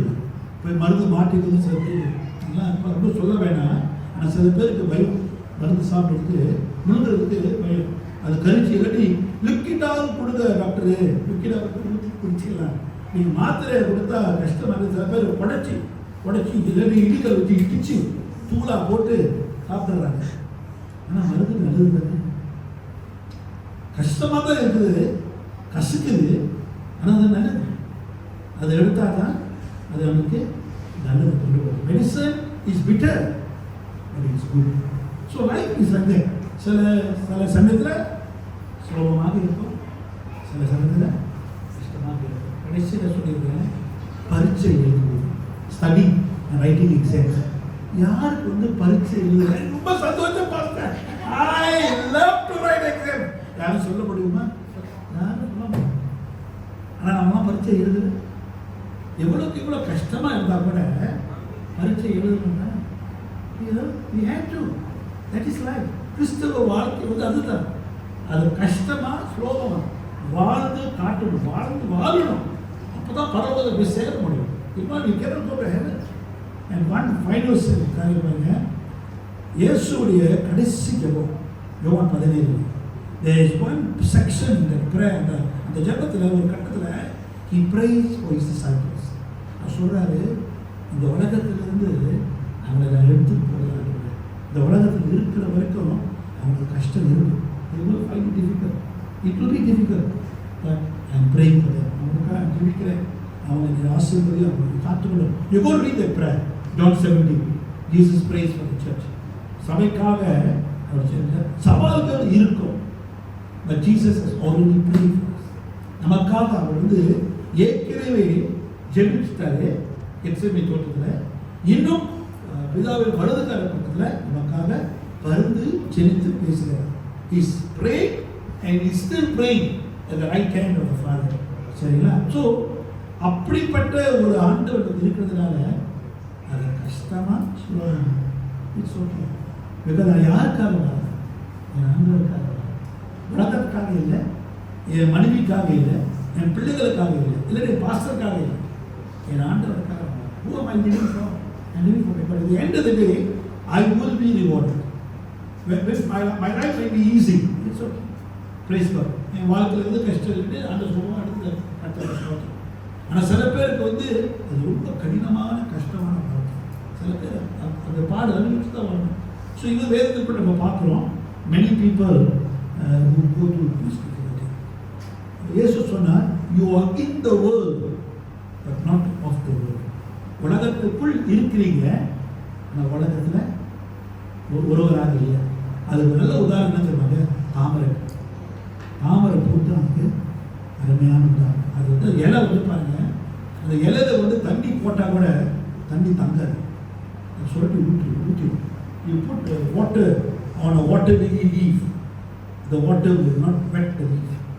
It will roll on the, இது உங்களுக்கு சொல்லியிருக்கிறேன், I have told this many years ago. அது வந்து ரோல் பண்ணும், அது எடுத்து ஊற்றிடும். அது பார்த்து ஓகே, காஞ்சிபுரத்தில் வந்து ஒரு பட்டு உருவாக்குறது, ஸ்டெயின் கார்ட் பட்டு சேலை. ஸ்டெயின் கார்ட் பட்டு சேலை வந்து நீங்கள் கோப்பி ஊற்றினா கூட அது வந்து ஸ்டெயின் பண்ணாது. அந்த ஐடியா இருக்கிறது வந்தது தாமரை இலையிலிருந்து. It can hold the water, it can hold the stain, but it will not be affected. That is our life. அதான் நம்ம வாழ்க்கை. நீங்கள் என்ன வேணால் தூக்கி எறியுங்க, ஆனால் அதை நீங்கள் பாதுகாக்கலாம். ஏன்னா அது வித்தியாசம். I'm different. I'm supposed to live a different life. So if you ask me, any person like that, it is easy and it's difficult. That's a life. That's Christian life. You cannot say it's all easy and you cannot say it's all difficult. It is a mix of both. Kalikushi Karika. சரிங்களா? Okay, right. We will finish, we will round up. So Okay. So who are the winners? Both the winners, but we have one person as one group has to win. So pastor அழகாக conclude பண்ணாரு. நம்மளோட கிறிஸ்துவ வாழ்க்கை வந்து ஈஸியாகவும் இருக்கு, அதே சமயத்தில் கஷ்டமாகவும் இருக்கு. ஸ்லோபம் இல்லை, இட்ஸ் நாட் ஈஸி. சேலஞ்சஸ் நிச்சயமாக உண்டு. ஆனால் நம்மளுக்கு யார் உதவிகரமாக இருக்கா? இயேசு. ஸோ அழகாக பாஸ்டர் கன்க்ளூட் பண்ணாரு. அண்ட் நம்ம ஆரம்பிக்கும் போதே பாஸ்டர் அழகாக சொன்னார் சில க்ரைட்டீரியா இருக்குன்னு. ஸோ அது என்னன்னா இந்த டெலிவரி நம்ம எப்படி ப்ரெசென்ட் பண்ணுறோம், அந்த பாயிண்ட்ஸ் எப்படி அழகாக சொல்கிறோம், அந்த பாயிண்ட்ஸ் எப்படி நல்லா ஸ்ட்ராங்காக இருக்காங்க, அண்ட் ஓவராலாக அது கன்வின்சிங்காக இருக்கான்னு சொல்லிட்டு பாஸ்டர் சொல்லியிருந்தாரு அந்த க்ரைட்டீரியா. ஸோ அப்படின்னு பார்க்கும்போது ஒரு ஆள் நம்ம சூஸ் பண்ணோம். அதுக்குன்னு மற்றவங்கெல்லாம் பெஸ்ட்டாக கொடுக்கலன்னு இல்லை, எல்லாருமே பெஸ்ட்டாக கொடுத்தீங்க. All of you have done your best. இதுலேருந்து ஒரு ஆள் நம்ம பெஸ்ட்டாக நம்ம சூஸ் பண்ணியிருக்கோம். ஸோ அவங்க யாருன்னு சொன்னால் நம்ம சிஸ்டர் இவெஞ்சலின்.